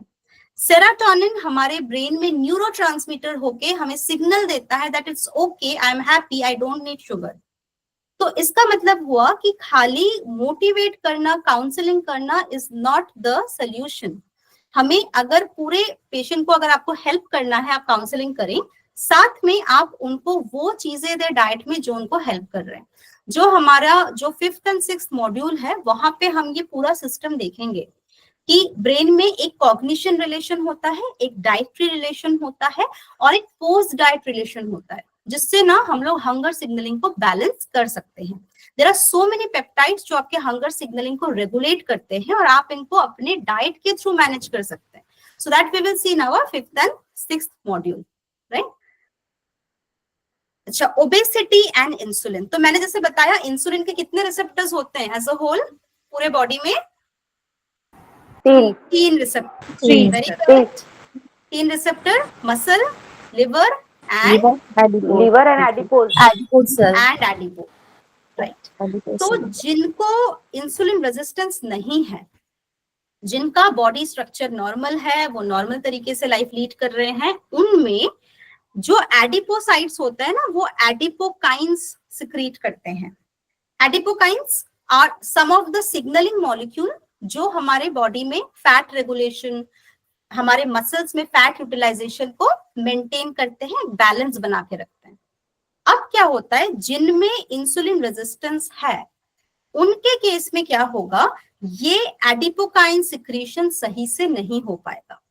As a result there will be excess deposition of fat and excess storage of fat. तो ये चीज हम याद रखेंगे कि जैसे मसल्स में इंसुलिन रेजिस्टेंस होता है, वैसे ही हमारे एडिपोज सेल्स में भी इंसुलिन रेजिस्टेंस होता है, राइट? तो इसका मतलब हुआ कि जब कभी भी कोई ना डायबिटिक पेशेंट है, कंटिन्यू बहुत दिनों से उनको हाइपर इंसुलिनिया है, तो हाइपर इंसुलिन मतलब ये हाइपर इंसुलिन तो लिवर को भी इरिटेट कर रहा है, ये हाइपर इंसुलिन मसल्स को भी इरिटेट कर रहा है, हमारे पैनक्रियास को इरिटेट कर रहा है और साथ में हमारे जो फैट सेल्स हैं, जो एडिपोज सेल्स हैं, उनको इरिटेट कर रहा है। सो इट कैन हैपन कि एडिपोसाइट्स में इंसुलिन रेजिस्टेंस डेवलप हो जाए इन अ लॉन्ग रन। तो इस कंडीशन पे क्या होगा, जनरली अगर बॉडी में नॉर्मल इंसुलिन होता है तो फैट सेल्स क्या करते हैं, इंसुलिन को बाइंड करते हैं और उसके रिस्पॉन्स पे ट्राइग्लिसराइड बनाते हैं, फैट बनाते हैं, ग्लूकोज अपटेक करते हैं। Why? Because insulin is what type of hormone? कैसा हार्मोन है insulin? Anabolic anabolic hormone, correct. तो क्यों एनाबॉलिक? तो हमेशा इंसुलिन चाहता है कि ग्लूकोज को स्टोर करे, टीजी बनाए, एंड दैट इज गुड। क्यों गुड है? क्योंकि अगर मैं कंपेयर करूं, टीजी खराब है ज्यादा कि फ्री फैटी एसिड खराब है, तो कौन सा ज्यादा खराब होगा? फ्री फैटी एसिड ज्यादा खराब है। ফ্রি ফ্যাটি অ্যাসিড আমরা ফ্রি ফ্যাটি বলতে অ্যাসিড পারবো এক্সারসাইজের মাধ্যমে বা ডায়েটের মাধ্যমে কিন্তু ফ্রি ফ্যাটি অ্যাসিডস কে ইউজ করতে হবে, নাহলে বিভিন্ন কার্ডিওভাস্কুলার প্রবলেম হতে পারে। So basically free fatty acid are more worst than TG. TG से ज्यादा खराब है फ्री फैटी एसिड। तो नॉर्मल जो फैट सेल्स होते हैं वो क्या करते हैं, वो बोलते हैं कि अच्छा फ्री फैटी एसिड नहीं चाहिए, इसको हम लोग टीजी फॉर्म में, ट्राइग्लिसराइड फॉर्म में स्टोर कर देते हैं। इससे हम लोग लिपोजेनेसिस करते हैं और लिपोलाइसिस को कम कर देते हैं। तो लिपोलाइसिस कम करने का मतलब क्या हुआ कि यहाँ पे फ्री फैटी एसिड नहीं रिलीज हो रहा है क्योंकि टीजी ब्रेक नहीं होता है। सो that is a healthy situation. अब क्या होता है, अगर इंसुलिन रेजिस्टेंस है एडिपोज सेल्स में तो सब अपोजिट होगा, यानी ग्लूकोज इनटेक कम होगा तो ब्लड ग्लूकोज ऑब्वियसली बढ़ेगा, टीजी सिंथेसिस कम होगा तो फ्री फैट ब्लड में घूमेगा, सेम लिपोजेनेसिस कम होगा और लिपोलाइसिस बढ़ जाएगा, लिपोलाइसिस बढ़ जाएगा। तो इसका मतलब हुआ कि हमारी बॉडी में जो फ्री फैट है वो घूमता रहेगा and that will create more and more problem for the entire system, है ना। अब अगर देखें तो यही सेम चीज ना हमें और किस में दिखती है, टाइप 1 डायबिटीज में भी दिखती है, क्योंकि उनके पास भी तो इंसुलिन नहीं होता है, तो उनके पास भी ये सारे प्रॉब्लम्स हमें दिखते हैं। वो भी लिपोलाइसिस करते हैं, बहुत दुबले हो जाते हैं, उनका भी क्या होता है, ब्लड में फ्री फैटी एसिड लेवल बढ़ा होता है। तो उस केस में they are also very prone to other disorder, other type of risk factors will be there. Now hormone and state of fed and starvation. तो एक चीज हमें समझना होगा कि ना हमारे बॉडी को 2 सिग्नल समझ में आता है। क्या? एक होता है फीडिंग स्टेट, एक होता है स्टार्विंग स्टेट। तो अगर हम लोग खा रहे हैं तो हम लोग कौन से स्टेट में हैं? फीडिंग स्टेट में है। और अगर हम लोग नहीं खा रहे हैं, डाइटिंग कर रहे हैं, जरूरत से कम खा रहे हैं, लो कैलोरी खा रहे हैं, तो हम कौन से स्टेट में हैं? स्टार्विंग स्टेट में है ना। अब क्या होता है, इन दोनों स्टेट में हमारे बॉडी में 2 तरीके के हार्मोन्स काम करते हैं। तो अगर मैं बात करूं फेड स्टेट में, तो कोई भी चीज जब हम खाते हैं तो कौन सा वो हार्मोन है जो सबसे पहले रिलीज होता है? कुछ भी अगर हम खाते हैं, जैसे हमने अगर कार्बोहाइड्रेट खाया या हो सकता है कि हमने दाल खाया, तो कौन सा वो हार्मोन है जो सबसे पहले हमारी बॉडी में बनता है after you eat the food? हमेशा याद रखना, कुछ भी फूड जब हम खाते हैं वो हमारे गट में जाता है ना। हमारे गट के अंदर छोटे छोटे ग्लैंड्स हैं, क्या बनाते हैं वो ग्लैंड्स?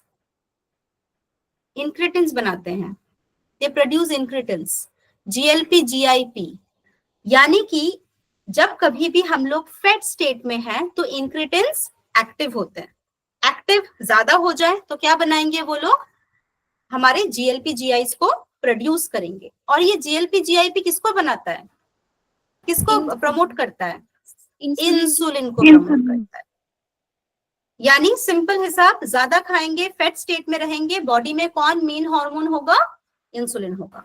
सिमिलरली अगर स्टार्वेशन में रहेंगे तो 2 तरीके के स्टार्वेशन हमने डिस्कस किए, क्या क्या? Exercise induced starvation and diet induced starvation. तो इन स्टार्वेशन केसेस में क्या क्या हार्मोन मिलेगा हमें? ग्लाइकोजन, सॉरी हाँ glucagon, absolutely not glycogen, glucagon मिलेगा, एड्रिनलिन मिलेगा, और क्या मिलेगा? और एक था कॉर्टिसोल। तो क्या होता है, इंसुलिन और ये 3 हार्मोन पूरे अपोजिट हार्मोन्स हैं, इनका काम करने का तरीका एग्जैक्ट अपोजिट है। तो हमारी बॉडी को ना ये 2 सिग्नल समझ में आते हैं, या तो बॉडी फेड स्टेट को समझती है या स्टार्वेशन को समझती है।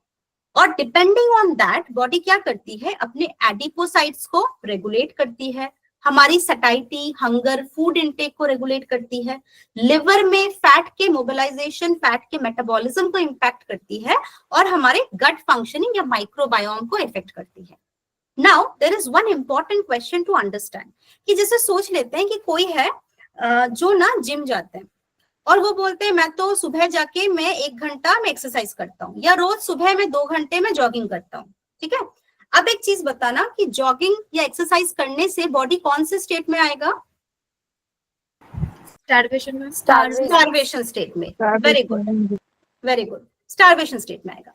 अब ये उन्होंने सुबह किया, उसके बाद वो घर आए, घर आके उन्होंने सब कुछ खाया, उन्होंने जलेबी भी खाया, उन्होंने राइस भी खाया, बहुत हाई कैलोरी फूड भी खाया, बॉडी कौन से स्टेट में चला गया? फीडिंग स्टेट में चला गया। Now here is a problem, उनको लगता है कि मैं तो एक्सरसाइज करता हूं, मैं जिम जाता हूं, मैं एक्टिव रहता हूं, तो मेरे बॉडी में फिर कैलोरीज यूज होनी चाहिए। पर अगर बॉडी को चूज करना हो, यानी कि आपके बॉडी को स्टारवेशन भी एक्सपीरियंस हो रहा है और आपको फैट स्टेट भी एक्सपीरियंस हो रहा है, तो इन दोनों सिचुएशन में हमेशा बॉडी फैट स्टेट को ही सिलेक्ट करती है, because of some of the hormonal regulation, जो हम लोग बाद में देखेंगे। कुछ एंजाइम्स होते हैं जो हमारे बॉडी को सिग्नल देते हैं कि हम लोग ना फेड में ही है, हम लोग स्टारवेशन पे नहीं है। तो इसका मतलब हुआ कि खाली जिम जाके और डाइट नहीं फॉलो करके अल्टीमेट कोई बेनिफिट नहीं मिलता है, लॉन्ग टर्म बेनिफिट नहीं मिलेगा। सेम अगर आप डाइट कर रहे हैं और अगर आप एक्सरसाइज फॉलो नहीं कर रहे हैं, तो आप इंचेस लूज करेंगे पर आप फैट लूज नहीं करेंगे। तो yes, so you need to have a combination of both, right. और ये कॉम्बिनेशन भी अलग अलग होते हैं, वो हम देखेंगे हमारे कमिंग मॉड्यूल्स में, हम लोग देखेंगे। तो हमने देखा एक होता है फास्टिंग स्टेट, एक होता है हमारा फैट स्टेट, ये दोनों सिचुएशन बॉडी समझती है। इसके बाद एक सिचुएशन आता है जो कि क्रॉनिक सिचुएशन है, which is continuous over nutrition. यानी फैट स्टेट इतना ज्यादा हुआ, इतना ज्यादा एक्सपेंशन हुआ। याद है हमने क्या देखा था? छोटे छोटे फैट सेल्स होते हैं, फिर वो बड़े हो जाते हैं, है ना, हाइपरट्रॉफी होती है। तो हाइपरट्रॉफी होते होते अगर बहुत ज्यादा हाइपरट्रॉफी हो जाए, then there will be a state of inflammation.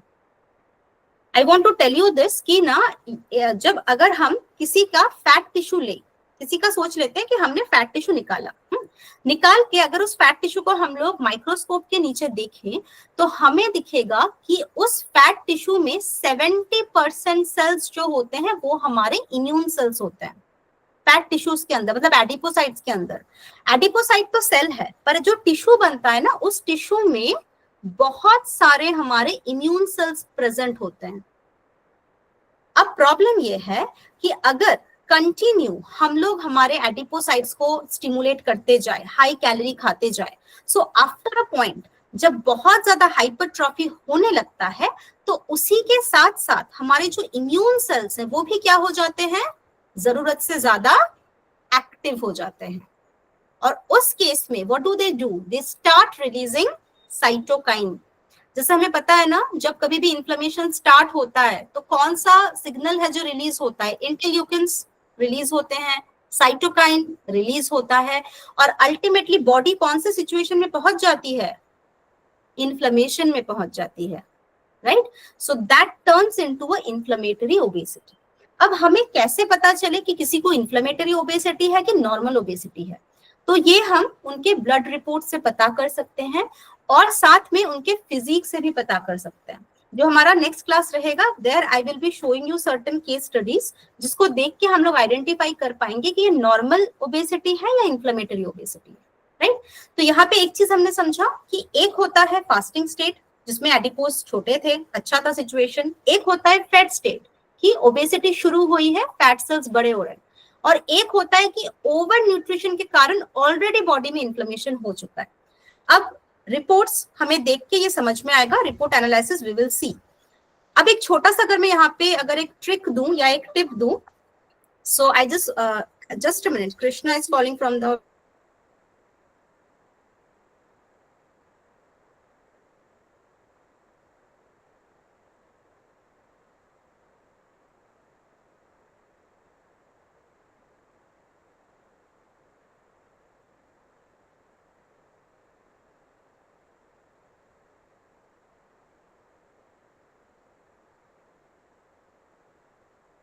So sorry. So like I said कि एक चीज यहाँ पे हम याद रखेंगे कि अगर बॉडी में इन्फ्लेमेशन हो चुका है तो उसको समझने का एक छोटा सा trick I can tell you कि अगर किसी को देखते हैं ना कि बहुत ज्यादा ओबेसिटी, यानी कि 200 किलो 150 किलो वेट चल रहा है, ठीक है, सबसे पहला चीज जो हम लोग कर सकते हैं ये कंफर्म करने के लिए कि इन्फ्लेमेटरी ओबेसिटी है, that is to check the haemoglobin level. अगर इनमें दिख रहा है कि हीमोग्लोबिन लेवल 9 या 9 के नीचे है, so this is a sign of inflammatory obesity. क्यों होता है ऐसा? क्यों होता है ऐसा? ऐसा इसीलिए होता है क्योंकि यहाँ पे एक मॉलिक्यूल है जिसे हम हेप्सिडिन कहते हैं, which I will be showing you in the blood report analysis. वो हेप्सिडिन इन्फ्लेमेटरी ओबेसिटी में बढ़ जाता है और उसकी वजह से बॉडी आयरन यूज नहीं कर पाती and as a result inflammatory obesity में हमें हमेशा आयरन डेफिशिएंसी या एनीमिया दिखता है। तो ये एक छोटा सा ट्रिक है जिससे हम लोग on a initial basis identify कर सकते हैं कि यहाँ पे इन्फ्लेमेशन की वजह से ओबेसिटी हो रही है या नहीं हो रही है।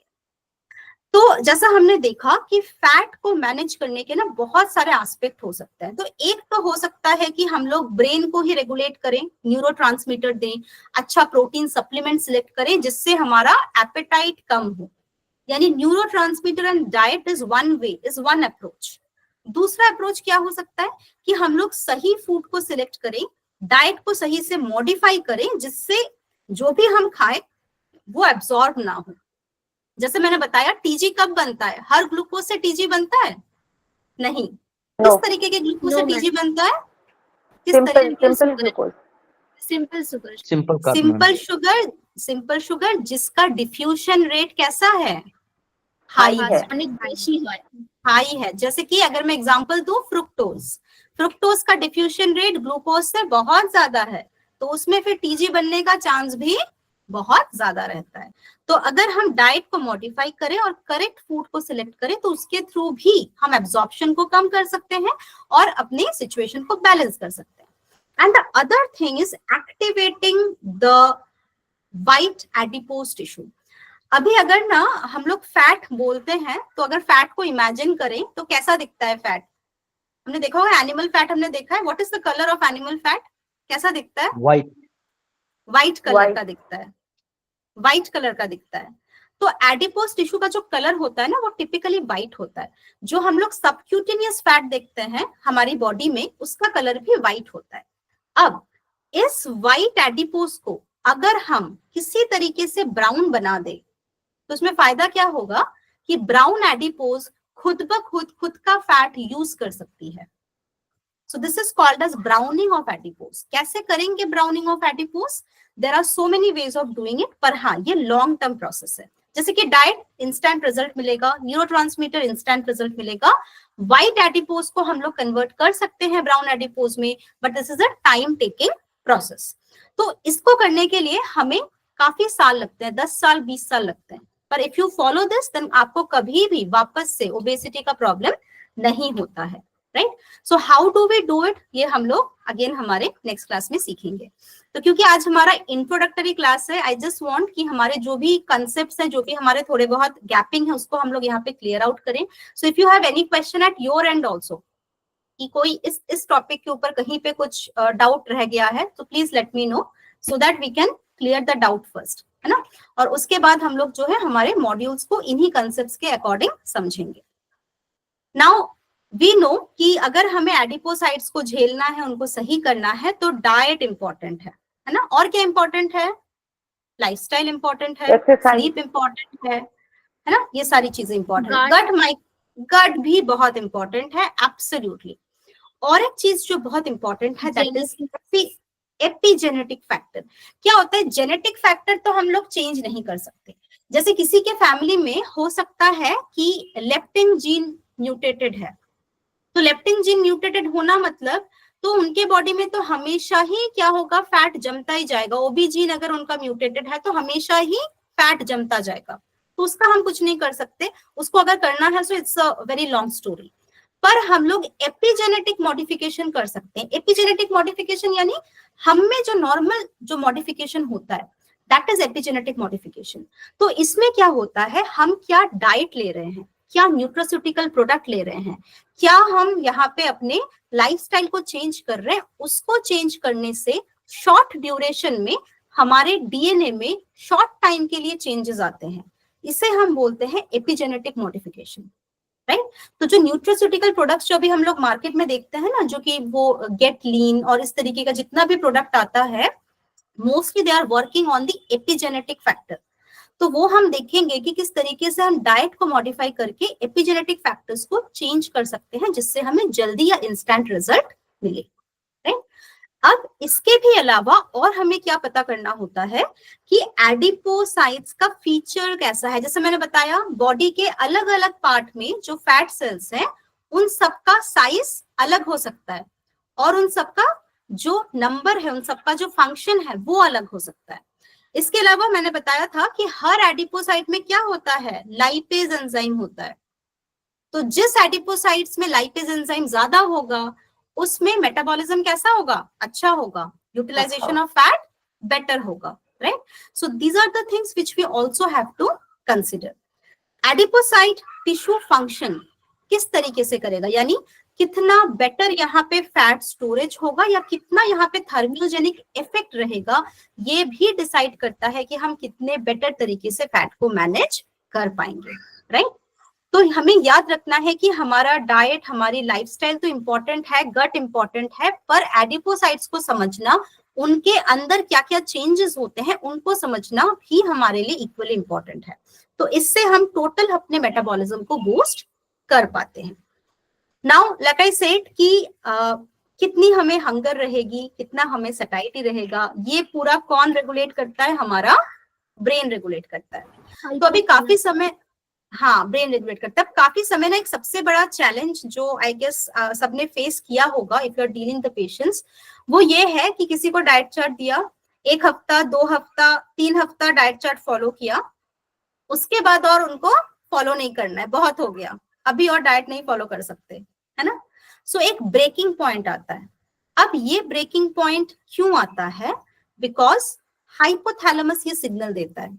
हाइपोथैलेमस बोलता है कि नहीं, इतने दिनों तक मुझे ये फूड नहीं मिला है, इतने दिनों तक मुझे हाई कैलोरी फूड नहीं मिला है, so now I can not follow this. तो तब क्या होता है, क्रेविंग स्टार्ट होता है, तब आपको दिखेगा उनमें डिप्रेशन स्टार्ट होता है। तो ये सारी चीजें तब होती हैं जब आप हाइपोथैलेमस के अगेंस्ट काम करते हैं, राइट। तो हमें क्या करना है, हमें हाइपोथैलेमस के साथ काम करना है। कैसे काम करना है, one is the meal quality. तो एक चीज याद रखते हैं कि क्या होता है ना, बहुत सारे हमारे इमोशनल फैक्टर्स होते हैं या हमारे सेंसरी फैक्टर्स होते हैं। जैसे मैंने बताया motivation, so that is a sensory factor.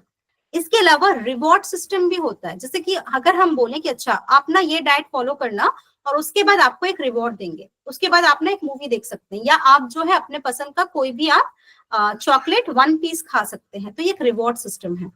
So that is a sensory sensation. इसके अलावा हम हाइपोथैलेमस के साथ इंटरैक्ट कर सकते हैं by the quantity of the meal. ये डाइटरी मॉडिफिकेशन का पार्ट है जो कि बहुत ही इंटरेस्टिंग है। इसको हम लोग हमारे कमिंग सेक्शंस में समझेंगे। जैसे कि ऑस्मोटिक लोड, अगर हम लोग फूड का ऑस्मोटिक लोड चेंज कर दें, फूड की अगर डेंसिटी चेंज कर दें, तो उससे भी हमारे हाइपोथैलेमस में सिग्नल जनरेट होता है। कोलेसिस्टिकाइनिन, एनी गेसेस, कोलेसिस्टिकाइनिन कहाँ पे था, किसी को याद आ रहा है? कोलेसिस्टिकाइनिन कहीं पे सुना है हमने पहले? सीसीके है मैम, किसी को याद आ गाटे। रहा है? Yes, releases गाटे, वेरी गुड, गाटे। So cholecystokinin is a gut hormone, है ना। Protein breakdown, actually this is not a enzyme, ये एंजाइम नहीं है, ये गट हार्मोन है। तो हम जितना प्रोटीन खाते हैं, এটা এজ এ কোলাগন কাজ করে, মানে অগ্নাশয় হয়। আর আমাদের যে বাইল আছে, মানে এদেরকে হচ্ছে স্কুইজ করতে হেল্প করে আর কি। হ্যাঁ, মানে it helps in bile secretion, squeezing of the gall bladder so that correct digestion can happen। यानी कि इसका एक न्यूरोट्रांसमिटरी रोल रहता है। इसका काम है मेनली सिग्नल जनरेट करना। और सिग्नल कैसे जनरेट करता है? By understanding protein quantity. यानी ज्यादा प्रोटीन खाएंगे ज्यादा सीसीके रिलीज होगा, कम प्रोटीन खाएंगे कम सीसीके रिलीज होगा। तो क्वांटिटी को समझ पाता है सीसीके। जैसे कि अगर मैं बात करूं ग्लूकोज, तो ग्लूकोज हमने कितना खाया ये हमारे इंक्रेटिन समझ पाते हैं कि अच्छा इतना ग्लूकोज अभी मेरे पास आ रहा है, तो ये सेंसिंग इंक्रेटिन्स करते हैं। वैसे ही प्रोटीन की सेंसिंग कौन करते हैं? कोलेसिस्टिकाइनिन करते हैं। तो ये कोलेसिस्टिकाइनिन भी हमारे हाइपोथैलेमस को, ब्रेन को सटाइटी का सिग्नल देता है। PYY जो पेप्टाइड है, इसके अलावा ये MSH, बहुत सारे एमाइलिन, बहुत सारे ऐसे हार्मोन्स हैं जो कि मील्स के साथ रिलेट करते हैं ब्रेन को. So that we will understand in our modules. बहुत सारे ऐसे मेटाबोलाइट्स होते हैं, लिवर के बहुत सारे ऐसे मेटाबोलाइट्स होते हैं जो डायरेक्टली ब्रेन को इम्पैक्ट करते हैं. जैसे मैंने एक अमीनो एसिड बताया ना शुगर क्रेविंग के लिए, क्या था वो? What was that? क्या था? कौन सा अमीनो एसिड है जो शुगर क्रेविंग को रिड्यूस कर पाता है? Tryptophan. Tryptophan, very correct, thank you so much. इसके अलावा हम लोग अगर इंसुलिन का लेवल रेगुलेट करें, अगर हम लोग ऑक्सीडेशन का लेवल रेगुलेट करें, तो उससे भी ब्रेन के पास सिग्नल जाएगा. And as a result what will happen, the energy balance can be maintained. तो इसका मतलब ये हुआ कि खाली मोटिवेशन देना या खाली हमारे बॉडी को पुश करना is not the solution. Creating a balance is the solution, है ना. अब ये बैलेंस कैसे क्रिएट करें, ये हम केस स्टडीज के थ्रू एक एक करके समझेंगे. Now talking about metabolic adaptation, ये एक बहुत इंपॉर्टेंट चीज है. जैसे ना कोई है जिनको ओवरवेट है, ओवरवेट यानी 5 किलो 6 किलो ज्यादा है उनका, और कोई है जिनका 50 किलो ज्यादा है. तो इसमें बहुत ज्यादा डिफरेंस हो जाता है. 5 किलो 6 किलो हम लोग आसानी से लूज कर लेते हैं. किसी को अगर 50 किलो 60 किलो लूज करना है तो सबसे बड़ा प्रॉब्लम क्या आता है? Any guesses? सबसे बड़ा प्रॉब्लम क्या आता है किसी को अगर 50-60 किलो तक लूज करना होता है? कंसिस्टेंसी. यस, लोग कंसिस्टेंट नहीं रहते, हो जाते हैं, प्लेटो हो जाते हैं, प्लेटू हो जाता है, वेट स्टक हो जाता है, प्लेटू हो जाता है. वो तो मतलब एकदम लास्ट स्टेज पहुंच गए. उसके पहले हो जाता है वहां पे BMR स्लो, या एक कैलकुलेशन है, I can show you the calculation in our coming parts. उसमें बोला गया है कि जो हमारा टोटल बॉडी वेट है, टोटल बॉडी वेट का अगर हम 20% से ज्यादा लूज कर लें, टोटल मतलब प्रेजेंट वेट का 20% से ज्यादा वेट अगर हम लूज कर लें, तो तब बॉडी का मेटाबॉलिज्म स्लो हो चुका होता है, 1/3 रिड्यूस हो चुका होता है. तो इसका मतलब यह है कि 4 किलो 5 किलो बैलेंस हम कर लेंगे, पर जब हम किसी का 20 किलो लॉस कर रहे हैं या 15 किलो 25 किलो आप लॉस कर रहे हैं, तो वहां पे आपको दिखेगा कि दिन ब दिन उनका BMR स्लो होता जा रहा है. That is metabolic adaptation. तो बॉडी क्या करती है, वहां पे कंटिन्यू अपना मेटाबॉलिक प्रोसेस रेगुलेट करती है, अपने मेटाबॉलिक चेंजेस वहां पे लाती है. हमारे कमिंग पार्ट्स में हम लोग देखेंगे कि क्या होता है अगर आप किसी को ना 3 दिन फास्टिंग दे. अभी सोशल मीडिया में बहुत कम लोग बोलते हैं 3 दिन फास्टिंग करना है, उसके बाद क्या होगा, ऑटोफैगी होगा, ये सारा बहुत अभी चल रहा है ना. तो हम लोग देखेंगे कि क्या होता है जब हम लोग फास्टिंग का टाइम बढ़ाते हैं. जैसे कोई कोई बोलते हैं कि 18 आवर्स फास्ट करना है, तो 18 आवर फास्ट में बॉडी किस तरीके से अडेप्ट करती है, that we will see in our coming part. तो क्या होता है कि आप जब बहुत ज्यादा वेट लॉस करते हैं या बहुत ज्यादा आप स्टार्वेशन पे रहते हैं, तो एडप्टिव थर्मियोजेनेसिस होने लगता है, यानी बॉडी अपना टेम्परेचर रिड्यूस कर देती है. बॉडी का टेम्परेचर रिड्यूस होना मतलब BMR क्या होगा? BMR भी लो हो जाएगा, लो हो जाएगा, लो हो जाएगा, BMR भी रिड्यूस होता जाएगा, है ना. तो उसमें क्या होगा, आप जितना भी कैलोरी कम करें, उसी कैलोरी में बॉडी मैनेज कर लेगी, उसी कैलोरी में बॉडी अपना फैट होल्ड कर लेगी. तो हम लोग सोचेंगे कि अच्छा कैलोरी तो हमने कम किया, पर फिर भी वेट क्यों नहीं लॉस हो रहा है, right. So that is a case of metabolic adaptation. तो इस मेटाबॉलिक एडेप्टेशन को हमें ब्रेक करना होता है. अगर हम इसको ब्रेक नहीं करते, देन हमारा आ जाता है वेट स्ट्रक वेट का जो प्रॉब्लम है वो इसके बाद आता है, राइट. तो ये पहला स्टेज है स्ट्रक वेट का, मेटाबॉलिक एडेप्टेशन. अगर मेटाबॉलिक एडेप्टेशन को रोक लिया तो स्ट्रक वेट तक हमको जाना ही नहीं पड़ेगा, और अगर ये हम लोग रोक नहीं पाते तब हम लोग स्ट्रक वेट तक पहुंच जाते हैं. नाउ अच्छा, तो इसका एक सोल्यूशन क्या है? जैसे हमने ये देखा कि वेट लॉस करने पर मेटाबॉलिक एडेप्टेशन शुरू हो जाता है, बॉडी का मेटाबॉलिज्म स्लो हो जाता है. तो क्या करें, किस तरीके से इसको डील करें? सो रिमेंबर, फैट लॉस करें चाहे मसल लॉस करें, दोनों से ही बॉडी का BMR स्लो होता है. डिफरेंस ये है कि पर ग्राम मसल लूज करने से 13 कैलोरी का BMR स्लो हो जाता है, और वहीं अगर हम लोग पर किलोग्राम एडिपोज टिश्यू लूज करते तो हमारा BMR स्लो होता, बट ओनली 4.5 कैलोरीज का स्लो होता. तो इसका मतलब ये हुआ कि अगर हमें इंश्योर करना है कि BMR हमारा कम नहीं हो, तो फिर क्या लूज करना पड़ेगा हमें, मसल या fat? Fat fat fat loose करना फैट लूज करना पड़ेगा। पर अगर हम लोग नहीं खाते हैं और अगर हम लोग स्टार्विंग पे रहते हैं तो फैट लॉस हो ना हो, मसल तो लॉस जरूर होगा, ये तो गारंटेड है ना। तो किस तरीके से हम लोग ये मेक श्योर करें कि फैट ही लॉस होगा, मसल लॉस नहीं होगा, ये कैसे मेक श्योर कर सकते हैं? कोई गेस कर सकता है? नहीं तो हमारे तो कमिंग पार्ट में हम लोग इसको पढ़ने ही वाले हैं। एनी गेसेस कि कैसे मेक श्योर करें? Yes Vidya? High protein diet and strength training. Strength training, high protein diet, very good. Any other option Oishi? না ম্যাম আমি এটাই বলছিলাম। আচ্ছা আচ্ছা, লেট মি টেল ইউ। করতে পারি কার্ব কাট ডাউন, মানে প্রোটিন তো বেশি দিচ্ছি তার সাথে কার্বটা কাট ডাউন করে দিলাম। Carb cut down means how much cut down you want to do, because you have a limit, right?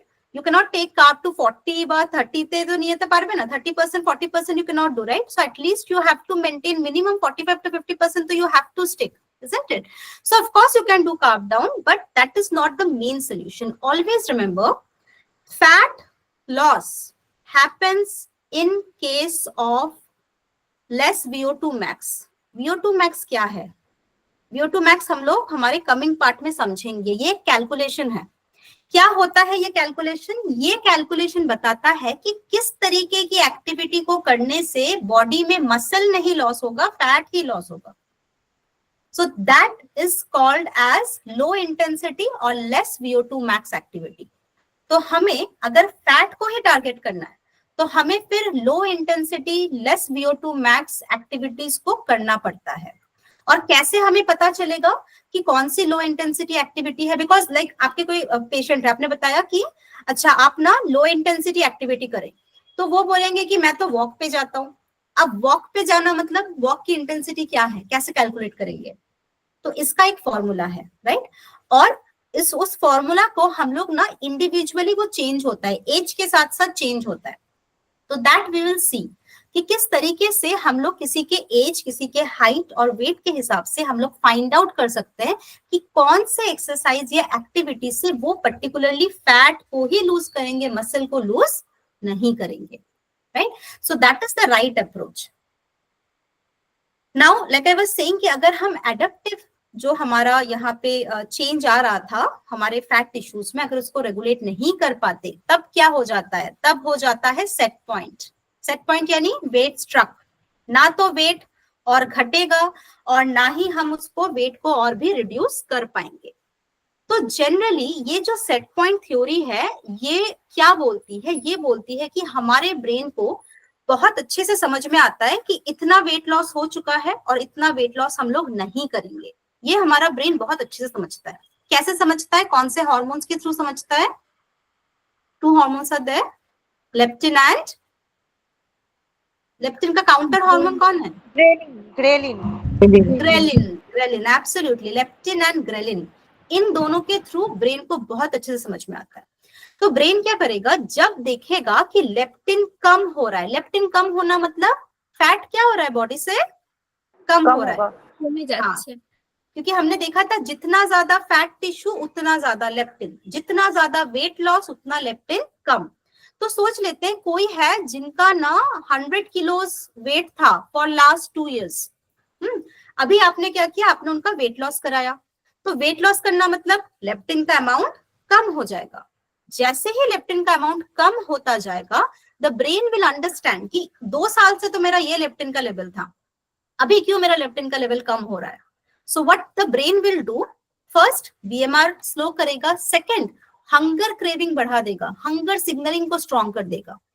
जो ये बोलते हैं ना कि नहीं, you have to stay motivated, आपको खाने का मन करेगा आप नहीं खाएंगे, तो ये उनका मन नहीं कर रहा है, ये उनका दिमाग बोल रहा है कि मुझे और भी ज्यादा ग्रेलिन यहाँ पे रिलीज हो रहा है और मुझे और भी ज्यादा स्ट्रॉन्ग हंगर सिग्नलिंग आ रहा है। तो इस तरीके से बॉडी क्या करता है? उस वेट को पकड़ के रखने का कोशिश करता है हमेशा। तो जब भी बॉडी देखे कि हाँ यहाँ पे मेरा वेट लॉस हो रहा है, तो उस वेट को बॉडी होल्ड करना चाहता है। That theory is set point theory. Now पहले लोग बोलते थे कि सेट पॉइंट एक ऐसा वेट है ना जिसको बॉडी होल्ड करती है और इसको हम तोड़ नहीं सकते, ये जनरली पहले माना जाता था। अभी जो हम समझ रहे हैं वो ये है कि ये सेट पॉइंट बॉडी खुद से डिसाइड नहीं करती है। ये सेट पॉइंट ब्रेन लेप्टिन और ग्रेलिन हार्मोन्स डिसाइड करते हैं। तो जो हम लोग बोलते हैं ना कि स्टैग्नेंट वेट होता है, इसका मतलब क्या है? जैसे कि अगर इसको देखें, इस ग्राफ को देखें, यहाँ पे किसी का ये वेट रेंज है, हाँ सोच लेते हैं ये किसी का करंट वेट था। अभी क्या हुआ, उन्होंने अपना वेट लॉस करना स्टार्ट किया। जब उनका वेट लॉस हुआ तो ये उनका सेट पॉइंट था, अभी उनका सेट पॉइंट क्या हो गया, रिड्यूस हुआ, करेक्ट। तो बॉडी क्या चाहेगी, वापस से अपने पिछले वाले वेट पे आना चाहेगी। So body will try to gain some weight. तो बॉडी क्या करेगी, अपना प्रीवियस वेट वो गेन करना चाहेगी। अगर प्रीवियस तक नहीं भी पहुंच पाती है तो एटलीस्ट उसके नियर बाय वो जाने की कोशिश करेगी। And then after that you see कि अगर आप कंटिन्यू डाइट को फॉलो करें, एक्सरसाइज को फॉलो करें, तो यहाँ पे वापस से क्या होता है, वेट ड्रॉप होता है। तो एक बहुत इंपॉर्टेंट चीज यहाँ पे हमें ना समझना होगा कि अगर हम लोग बात करते हैं वेट लॉस का, तो weight loss is not a linear process. Linear process नहीं है कि आज 5 किलो कमेगा, एक साल में उनका 20 किलो कमा है, तो सॉरी 6 महीने में 20 किलो कमा है तो नेक्स्ट 6 महीने में उनका 40 किलो कमेगा, ऐसा नहीं होता है। लीनियर प्रोसेस नहीं है। Weight loss is a stagnant process, यानी कि बॉडी को एडेप्टेशन का टाइम देना होता है। इसको हम बोलते हैं प्लेटू। ये जो हमें दिख रहा है ना, this is the plateau. So we can break the plateau. Plateau हम ब्रेक कर सकते हैं। क्यों, कैसे ब्रेक कर सकते हैं?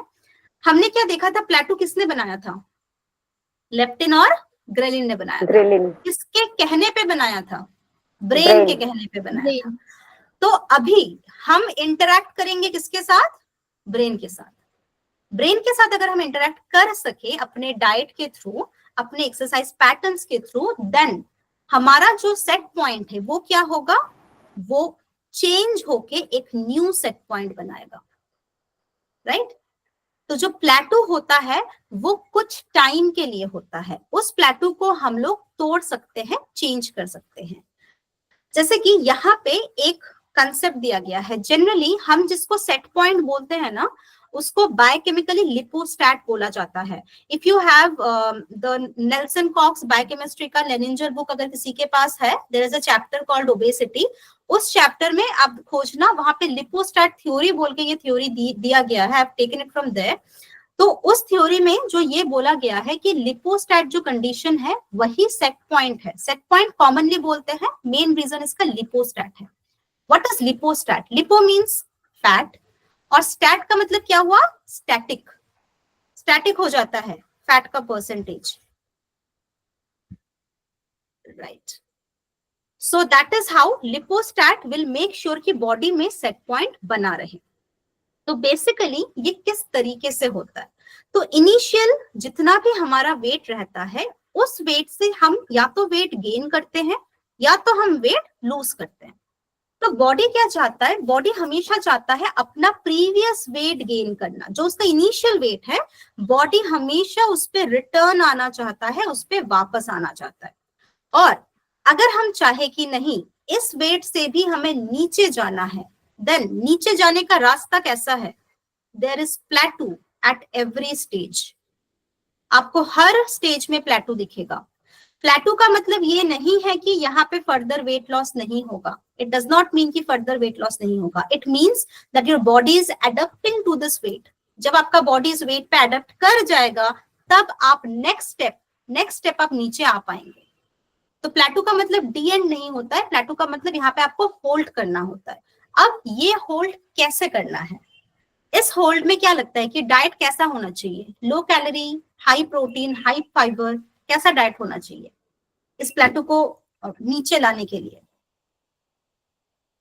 जैसा फॉलो कर रहे थे वेट रिडक्शन के लिए वैसा ही फॉलो करना चाहिए। अच्छा, जैसा चल रहा था वैसा चलना चाहिए। Okay, any other guesses? नहीं, थोड़ा calorie, high fiber, high calorie and more exercise. अच्छा, हाई कैलोरी और more exercise. Okay, any other guesses? Omega 3, high fiber, great, Divya ji has said. Okay, any other? High fiber, high protein diet plus exercise. High fiber, high protein. अच्छा, here we have to understand ये जो set point था ना, ये biochemically क्या था, लिपोस्टैट था। Lipo means fat, fat. हम लोग प्रोटीन के बारे में बात करते हैं, हम लोग फाइबर के बारे में बात करते हैं, हम लोग फैट का इंपॉर्टेंस भूल जाते हैं। I have said one thing कि फैट को कौन हटाता है? फैट को फैट हटाता है, गुड फैट्स हटाते हैं, है ना। So we have to understand कि अगर वेट या हमारा जो फैट है वो अगर स्टैटिक पोजीशन पे है तो उस समय फैट विल हेल्प अस। उस समय हमारा अगर वेट थोड़ा सा बढ़ भी जाए तो हमें प्रॉब्लम नहीं होनी चाहिए। इफ यू सी दिस, यहाँ पे अगर हम देखें वेट ना इनका कमा था, है ना, इस पर्टिकुलर इंडिविजुअल का इनिशियली वेट कमा था, देन वेट बढ़ा और उसके बाद ज्यादा कमा। पहले जितना रिड्यूस हुआ था अभी तो उससे ज्यादा रिड्यूस हुआ। इफ यू फॉलो दिस, पहले जितना रिड्यूस हुआ था थोड़ा बढ़ने के बाद नेक्स्ट राउंड पे क्या हुआ? वेट और ज्यादा ड्रॉप किया, लॉस हुआ, है ना। तो मैंने जो बताया था कि वेट लॉस लीनियर होगा ऐसा हमें एक्सपेक्ट नहीं करना है। अगर हम डाइट में थोड़ा सा फैट बढ़ाते भी हैं और उससे अगर हमारा 1-2 किलो बढ़ता भी है, so in the next round when your body will adapt to it, आपका वहां पे नेक्स्ट राउंड पे जो प्लेटो है वो ब्रेक होके और नीचे तक आएगा। तो इसमें कुछ चेंजेस हमें लाने होते हैं both in term of exercise and diet, that we will again discuss in our coming sessions, right. तो यहाँ पे हमने ये समझा कि सेट पॉइंट हमारा दी एंड नहीं है, it is a part of the journey, so we have to accept it accordingly. Now talking about diet versus exercise, अब ये एक बहुत कंट्रोवर्शियल डिस्कशन है। काफी लोग बोलते हैं कि डाइट इज इनफ, काफी लोग बोलते हैं exercise is the main thing. So we know that both are important, है ना, हमें ये पता है दोनों इंपॉर्टेंट है। अब एक चीज जो यहाँ पे हमें समझनी होगी, yes, Divya just said due to lipostat I observe stagnant weight but people still lose inches. Yes, that is the fact कि वेट उनका स्टैग्नेंट है, इंच लॉस हो रहा है। तो इंच लॉस होना मतलब कि टीजी ब्रेक हो रहा है, वी नो। अच्छा, फिर वेट क्यों उनका मेंटेन हो रहा है, वेट क्यों नहीं कम रहा है? किसने बनाए रखा है वेट वहां पे? एनी गेसेस, किसने बनाए रखा है weight? Free fatty acids. Free fatty acids are not very heavy, they are, yes Water, ma'am Ghrelin. body water weight.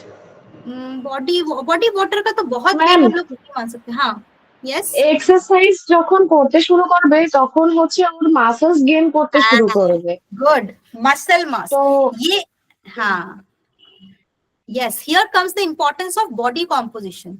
हम लोग को ये समझना होगा कि वेट जो हम मेजर कर रहे हैं वो तो उसका बोन डेंसिटी का भी वेट है, उसके फैट का भी वेट है और ऑब्वियसली मसल का भी वेट है।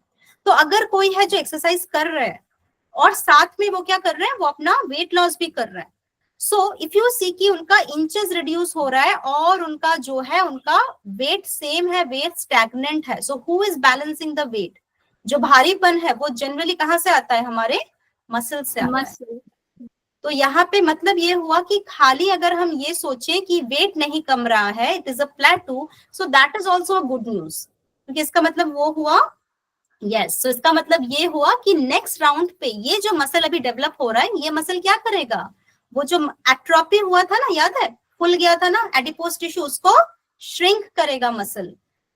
तो ये हमारा वेटिंग फेज है, ये हमारा अभी वो फेज है जहां पे हमको वेट करना है कि मसल फाइनली अपना काम करे और हमारा खुद से वेट लॉस यहाँ पे नेक्स्ट राउंड पे हो, right. So that is also a part of the journey.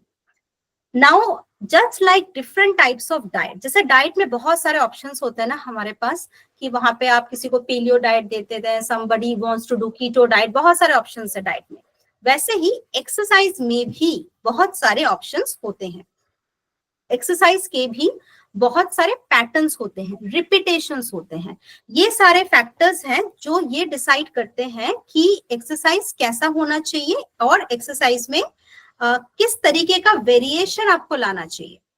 अब वी विल सी कि कुछ एक्सरसाइज ऐसे होते हैं जो आपके सेंट्रल फैट को फोकस करेंगे, कुछ एक्सरसाइज ऐसे होते हैं जो आपके एक्टोपिक यानी आपके ऑर्गन्स का जो फैट है उसको फोकस करेंगे, कुछ एक्सरसाइज होते हैं जो कंप्लीट वेट लॉस कराते हैं, कुछ एक्सरसाइज पैटर्न्स होते हैं जो वापस से वेट को रीगेन नहीं करने देते यानी मेंटेनेंस करते हैं। सो एक्सरसाइज के भी अलग अलग पैटर्न्स होते हैं, ये हमें समझना इंपॉर्टेंट है। वन वेरी बिग प्रॉब्लम जो मैंने सुना है, हमारे जो प्रीवियस जो भी बैचेस थे वहां पे जो पार्टिसिपेंट्स थे वो बोलते थे कि जब उनके पास कोई भी आते हैं और वो बोलते हैं कि आपको ना एक्सरसाइज करना है, एक्टिविटी करना है, तो वो बोलता है कि ठीक है मैं फिर चला जाऊंगा मैं वॉक करने, कितना टाइम वॉक करूं, कितना डिस्टेंस वॉक करूं, ये क्वेश्चंस पूछते हैं। अगर आप उनको पूछे कि ठीक है आप ना घर में क्या करें, आप घर में आप सिंपल लंजेस करें या स्क्वाटिंग करें, ये तो आप घर में ही कर सकते हैं, तो वो पूछते हैं कि आप फिर कितना सेट करूं, कितने टाइम के लिए करूं। तो ये वो सिंपल कैलकुलेशंस हैं जो आप खुद ही कर सकते हैं। आप अपने क्लाइंट्स को अकॉर्डिंगली अपने डाइट चार्ट के साथ वहां पे एडेड आप लिख के दे सकते हैं। So if you are combining both the things together then आप एक्चुअली पूरा कंप्लीट सेट उनके लिए बना पाएंगे, राइट। तो ये हमारे लास्ट 2 मॉड्यूल्स में हम लोग थॉरली अंडरस्टैंड करेंगे कि कौन से डाइट के साथ कौन सा एक्सरसाइज जाता है और किस पैटर्न ऑफ एक्सरसाइज में आपको कैसा फायदा मिलता है, राइट। तो लाइफस्टाइल चेंज तो जरूर चाहिए, साथ में आपको एक्टिविटी पैटर्न्स यहाँ पे इंक्लूड करने होते हैं। कहीं कहीं आपको एरोबिक एक्टिविटी करनी होती है, लाइक नॉर्मल रनिंग, जॉगिंग या स्विमिंग, किसी ने साइकिलिंग कर लिया, किसी ने थोड़ा बहुत कार्डियो कर लिया। किसी किसी कंडीशंस में आपको खाली इतनी एक्टिविटी से ही आपको फायदा मिलेगा, और किसी किसी केसेस में आपको रेजिस्टेंट ट्रेनिंग करना है। अब हो सकता है आपके कोई पेशेंट है जो ना जॉइंट में पेन है, अब जॉइंट में पेन है मतलब वो कोई भी ज्यादा एक्टिविटी नहीं कर सकते। अब उनको कैसे आप बोलेंगे कि आप ना रेजिस्टेंट ट्रेनिंग करें, तो उन्होंने बोला कि बोलेंगे कि रेजिस्टेंट ट्रेनिंग मतलब तो weight lifting, I could not stand, how will I lift the weight. तो इसका मतलब हुआ कि रेजिस्टेंट ट्रेनिंग के भी काफी सारे पैटर्न्स हैं जो आप किसी बेड रिडन को भी करा सकते हैं, जिनको जॉइंट पेन है, जिनका हो सकता है लोअर बॉडी या अपर बॉडी काम नहीं करता, उनके लिए भी आप रेजिस्टेंट एक्टिविटी करा सकते हैं। That we will understand and we will see that how do you combine them together. There is another important thing जो हम हमारे कमिंग सेशंस में इंक्लूड करेंगे, दैट इज ड्रग इंटरैक्शंस। क्या होता है कि मेनी टाइम्स कुछ ऐसे ड्रग होते हैं जो आपके वेट को हो सकता है लॉस करा रहे हैं, या हो सकता है आपके वेट को वो लॉस नहीं करा रहे हैं, like metformin. Have you ever heard कि कोई ना मेटफॉर्मिन ले रहे हैं और उनको डायबिटीज भी नहीं है, पीसीओएस भी नहीं है, ऐसा आपने देखा है किसी को मेटफॉर्मिन लेते हैं ओबेसिटी के लिए? Have you ever seen? अभी ये लोग जो है मेटफॉर्मिन लेते, like I was talking about Ozempic. Ozempic जो ड्रग है वो सेमाग्लूटाइड है, डायबिटिक पेशेंट का ड्रग है, लोग ले रहे हैं क्यों? वेट लॉस के लिए। वैसे ही लोग मेटफॉर्मिन भी लेते हैं। What is the reason? अगर हम मेटफॉर्मिन के फंक्शन को समझें तो यू विल सी मेटफॉर्मिन का मेन काम होता है GLUT activation, glucose transporter activation, ये काम होता है मेटफॉर्मिन का। तो जिनको ओबेसिटी है, उनका अगर एक्सेस टीजी है, एक्सेस ग्लूकोज है, और आपने उनको एक्सरसाइज से या मेडिसिन से किसी तरीके से उनका ग्लूट एक्टिव कर दिया, सो what will happen? Triglyceride use होगा कि नहीं होगा? Triglyceride will be used. तो आपको दिखेगा कि जो मेटफॉर्मिन में है उनको अगर आप थोड़ा बहुत उनको डाइट और एक्सरसाइज आप दें तो वो खुद से ही अच्छा वेट लॉस कर पा रहे हैं। There will be a good decrease in the weight. Same अगर कोई GLP-1 पे है, जैसे कि सेमाग्लूटाइड पे है, GLP-1 एनालॉग ड्रग पे है, तो उस केस में भी क्या होता है? इंसुलिन स्टिमुलेशन होता है, वेट बहुत अच्छे से रिड्यूस होता है। पर कोई अगर TZD ड्रग पे है, जिसको हम लोग थियाजिलोडिनॉइड बोलते हैं, TZD ड्रग, ये कैटेगरी के अगर ड्रग पे कोई है, जैसे कि ग्लिटाजोन्स, वन वेरी कॉमन एग्जांपल, तो ये जो ड्रग होता है, this drug does not allow to lose fat। इस ड्रग का पता है फंक्शन क्या है? इस ड्रग का फंक्शन है बॉडी में जितना ग्लूकोज घूम रहा है, डायबिटिक पेशेंट का ड्रग है ना, तो इसका फंक्शन है बॉडी में जितना ग्लूकोज घूम रहा है उस ग्लूकोज को एडिपोज में पहुंचाओ, एडिपोज के पास भेजो, वहां पे स्टोर करो। तो क्या होगा? वेट गेन होगा कि वेट लॉस होगा? What you will find? Weight gain होगा, धीरे धीरे वेट गेन होगा। तो जो भी TZD पे रहते हैं उनका आप बहुत अच्छा वेट लॉस नहीं करा सकते। आप कितना भी कैलोरी कम करें, आप कुछ भी कराएं, पर इनका वेट लॉस आपको बहुत अच्छा नहीं दिखेगा। पर्टिकुलरली जो फैट जमता है वो लोअर बॉडी का फैट होता है, मतलब उनकी बॉडी में जो फैट बना रहेगा ना वो लोअर बॉडी में बना रहेगा, ग्लूटियोफेमोरल फैट बना रहेगा, right. So there are so many depots, gluteofemoral होता है, सबक्यूटेनियस फेमोरल होता है, ये हमारे जो सेकंड मॉड्यूल में है वहां पे हम लोग इस डिपोज के बारे में समझेंगे, right. Thank you so much. आज का हमारा जो सेशन था इट वाज जस्ट इंट्रोडक्शन कि हम लोग क्या क्या वो चीजें हैं जो हम डिस्कस करेंगे। एंड मैंने कोशिश की है कि आज हम थोड़ा सा एक आउटलाइन, एक कंसेप्ट अपना बिल्ड कर पाए, जिसके बेसिस पे हम हमारे कमिंग मॉड्यूल्स को डिस्कस कर पाएंगे, right? So if you have any question then please you can unmute and you can ask. Ma'am আমার একটা কোশ্চেন আছে, Yes. বলছি আপনি বললেন না যে ফ্যাটি লিভার এরকম হলে তখন আমরা লিপোট্রপিক কিছু এজেন্টস দেবো যেটা আমরা ফ্যাটটাকে লিভার থেকে সরাতে সাহায্য করবে। তো সেরকম লিপোট্রপিকে একটা এজেন্টের নাম যেমন আপনি ছানা বললেন, তো অনেকের এরকম হতে পারে যে অনেকে ছানাটা সহ্য হয় না, অ্যাসিডিটি হয় বা ল্যাকটোজ ইনটলারেন্স এরকম থাকে, তো সেক্ষেত্রে আর কি কি দেওয়া যেতে পারে লিপোট্রপিক এজেন্ট হিসাবে? we will learn the total list। हम लोग लिपोट्रोपिक एजेंट का पूरा लिस्ट देखेंगे, ठीक है, डोंट वरी। तो उसमें हमको पता चलेगा कि क्या क्या होता है। There are so many, betaine है, क्यूरेसेटिन है, बहुत सारे ऐसे मॉलिक्यूल्स हैं जो कि एज ए लिपोट्रोपिक एजेंट्स काम करते हैं। इनफैक्ट अगर कोई जिम जाते हैं और उनको ना इस तरीके का प्रॉब्लम है, लिपोट्रोपिक एजेंट देना है, then you can change the protein into L carnitine. L carnitine का भी एक लिपोट्रोपिक रोल रहता है, तो ये दे सकते हैं। अगर उनको पीसीओएस है, यानी कि अगर हो सकता है कि उनको हम देख रहे हैं कि ना प्रॉब्लम है उनको रिगार्डिंग हार्मोनल इश्यूज हैं, तब उनका फिर लिपोट्रोपिक एजेंट चेंज हो जाएगा, कोएंजाइम Q10 हम उनको दे सकते हैं। So we will see the entire list of lipotropic agents, ठीक है। तो वो छाना वाज अ सिंपल वन, तो वो आप याद रख सकते हैं, but yes, if there are so many other problems we can surely give other options also. Acha, Divya ji has said in critical care nutrition, I have read that cortisol, adrenaline deviate body supply and nutrients towards the extremist and suppresses digestion.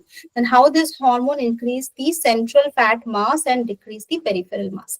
See, what happen is, it's not related to digestion. Digestion कम हो रहा है critical patients में, that is very correct. Like I said, periphery में breakdown होता है, तो periphery में जो चीजें टूट रही हैं वो कहाँ जाएंगी, तो वो आके आपके सेंट्रल सेक्शन में, आपके विसरल सेक्शन में आके वो डिपॉजिट होती हैं। सो it is just a recycling, एक जगह से ब्रेक हो रहा है दूसरे जगह पे जम रहा है। So it is not about what food you are eating, it is about your own regulation of the body, है ना। तो इस तरीके से क्या होता है, यस, इस तरीके से आपके बॉडी में जो फैट है जो बाहर की तरफ था वो बाहर से अंदर की तरफ आ जाता है। Do we have any other question? Ma'am बोलছি मैम, अगर ईच मॉड्यूल के साथ, कोई भी मॉड्यूल के साथ अगर केस स्टडी ऐड किया जाए तो हम लोगों को समझने में और भी ज्यादा अच्छा रहेगा, अगर पॉसिबल है।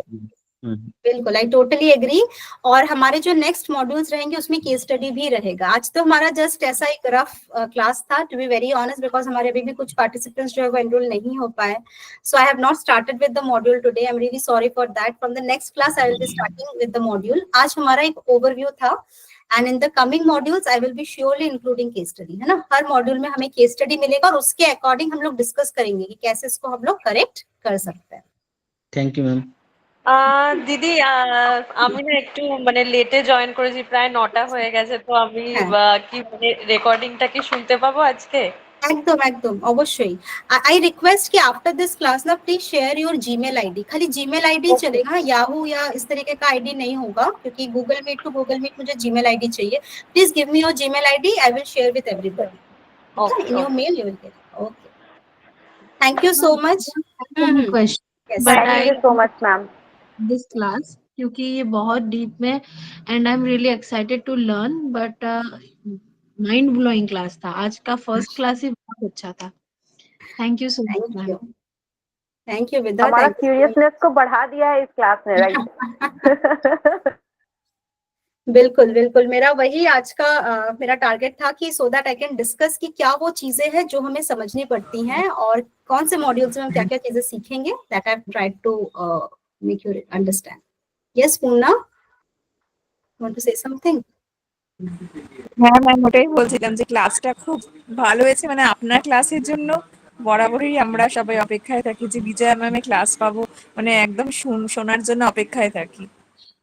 Thank you so much. এরকম অনেক আরো ক্লাস নিয়ে আমরা আসবো। We will discuss many things in our coming classes, right? Thank you. Snigdha, any question you have? না ম্যাম, কোশ্চেন না, যেটা বলার যে খুব ভালো লাগলো এতক্ষণের সেশনটা, আপনার ক্লাস আগেও করেছি এবং এই টপিকটা মানে যতটা না আমার ফিল্ডে কাজে লাগবে, এখন আমার খুব প্রচন্ড বেশি কাজে লাগবে, কারণ এই প্রবলেমে আমি ভুগছি। আপনি যে যে কারণগুলো বললেন যে অ্যানিমিক পেশেন্টের আয়রনের প্রবলেমটা, তো এটা নিয়েও আর প্রচুর নতুন নতুন জিনিস যেগুলো আমরা হয়তো বই থেকে পড়ে জানি না, ঠিক আছে, Correct. সেই জিনিসগুলো মানে লেপটিন ঘ্রেলিন আমরা শুনেছি, কিন্তু যতটা পড়েছি এখানে অনেকটা ডেপথে জানা যাচ্ছে। তো খুব নিজের জন্য বেশ ইন্টারেস্টিং লাগবে যে হ্যাঁ পড়তে হবে, জানতে হবে কি সমস্যা হচ্ছে, জানতে হবে। Absolutely, absolutely. एकदम. So in our coming Next classes class, हम बहुत ऐसी हाँ, चीजें নেক্সট ক্লাস কি সানডে করেই হবে? Sunday, yes. Next class again next Sunday. और one more thing, I will be giving you a small assignment. आज हमने जितना भी यहाँ से समझा, though is not a module, पर जितना भी आज हमने यहाँ से समझा, just to keep you active, I will be sharing a small assignment in the group, है ना? So please try to do that. Yeah. Okay. Okay, ma'am. Okay. Okay, ma'am. Thank you, ma'am. Thank you. Thank you, everybody. Thank you, ma'am. So much.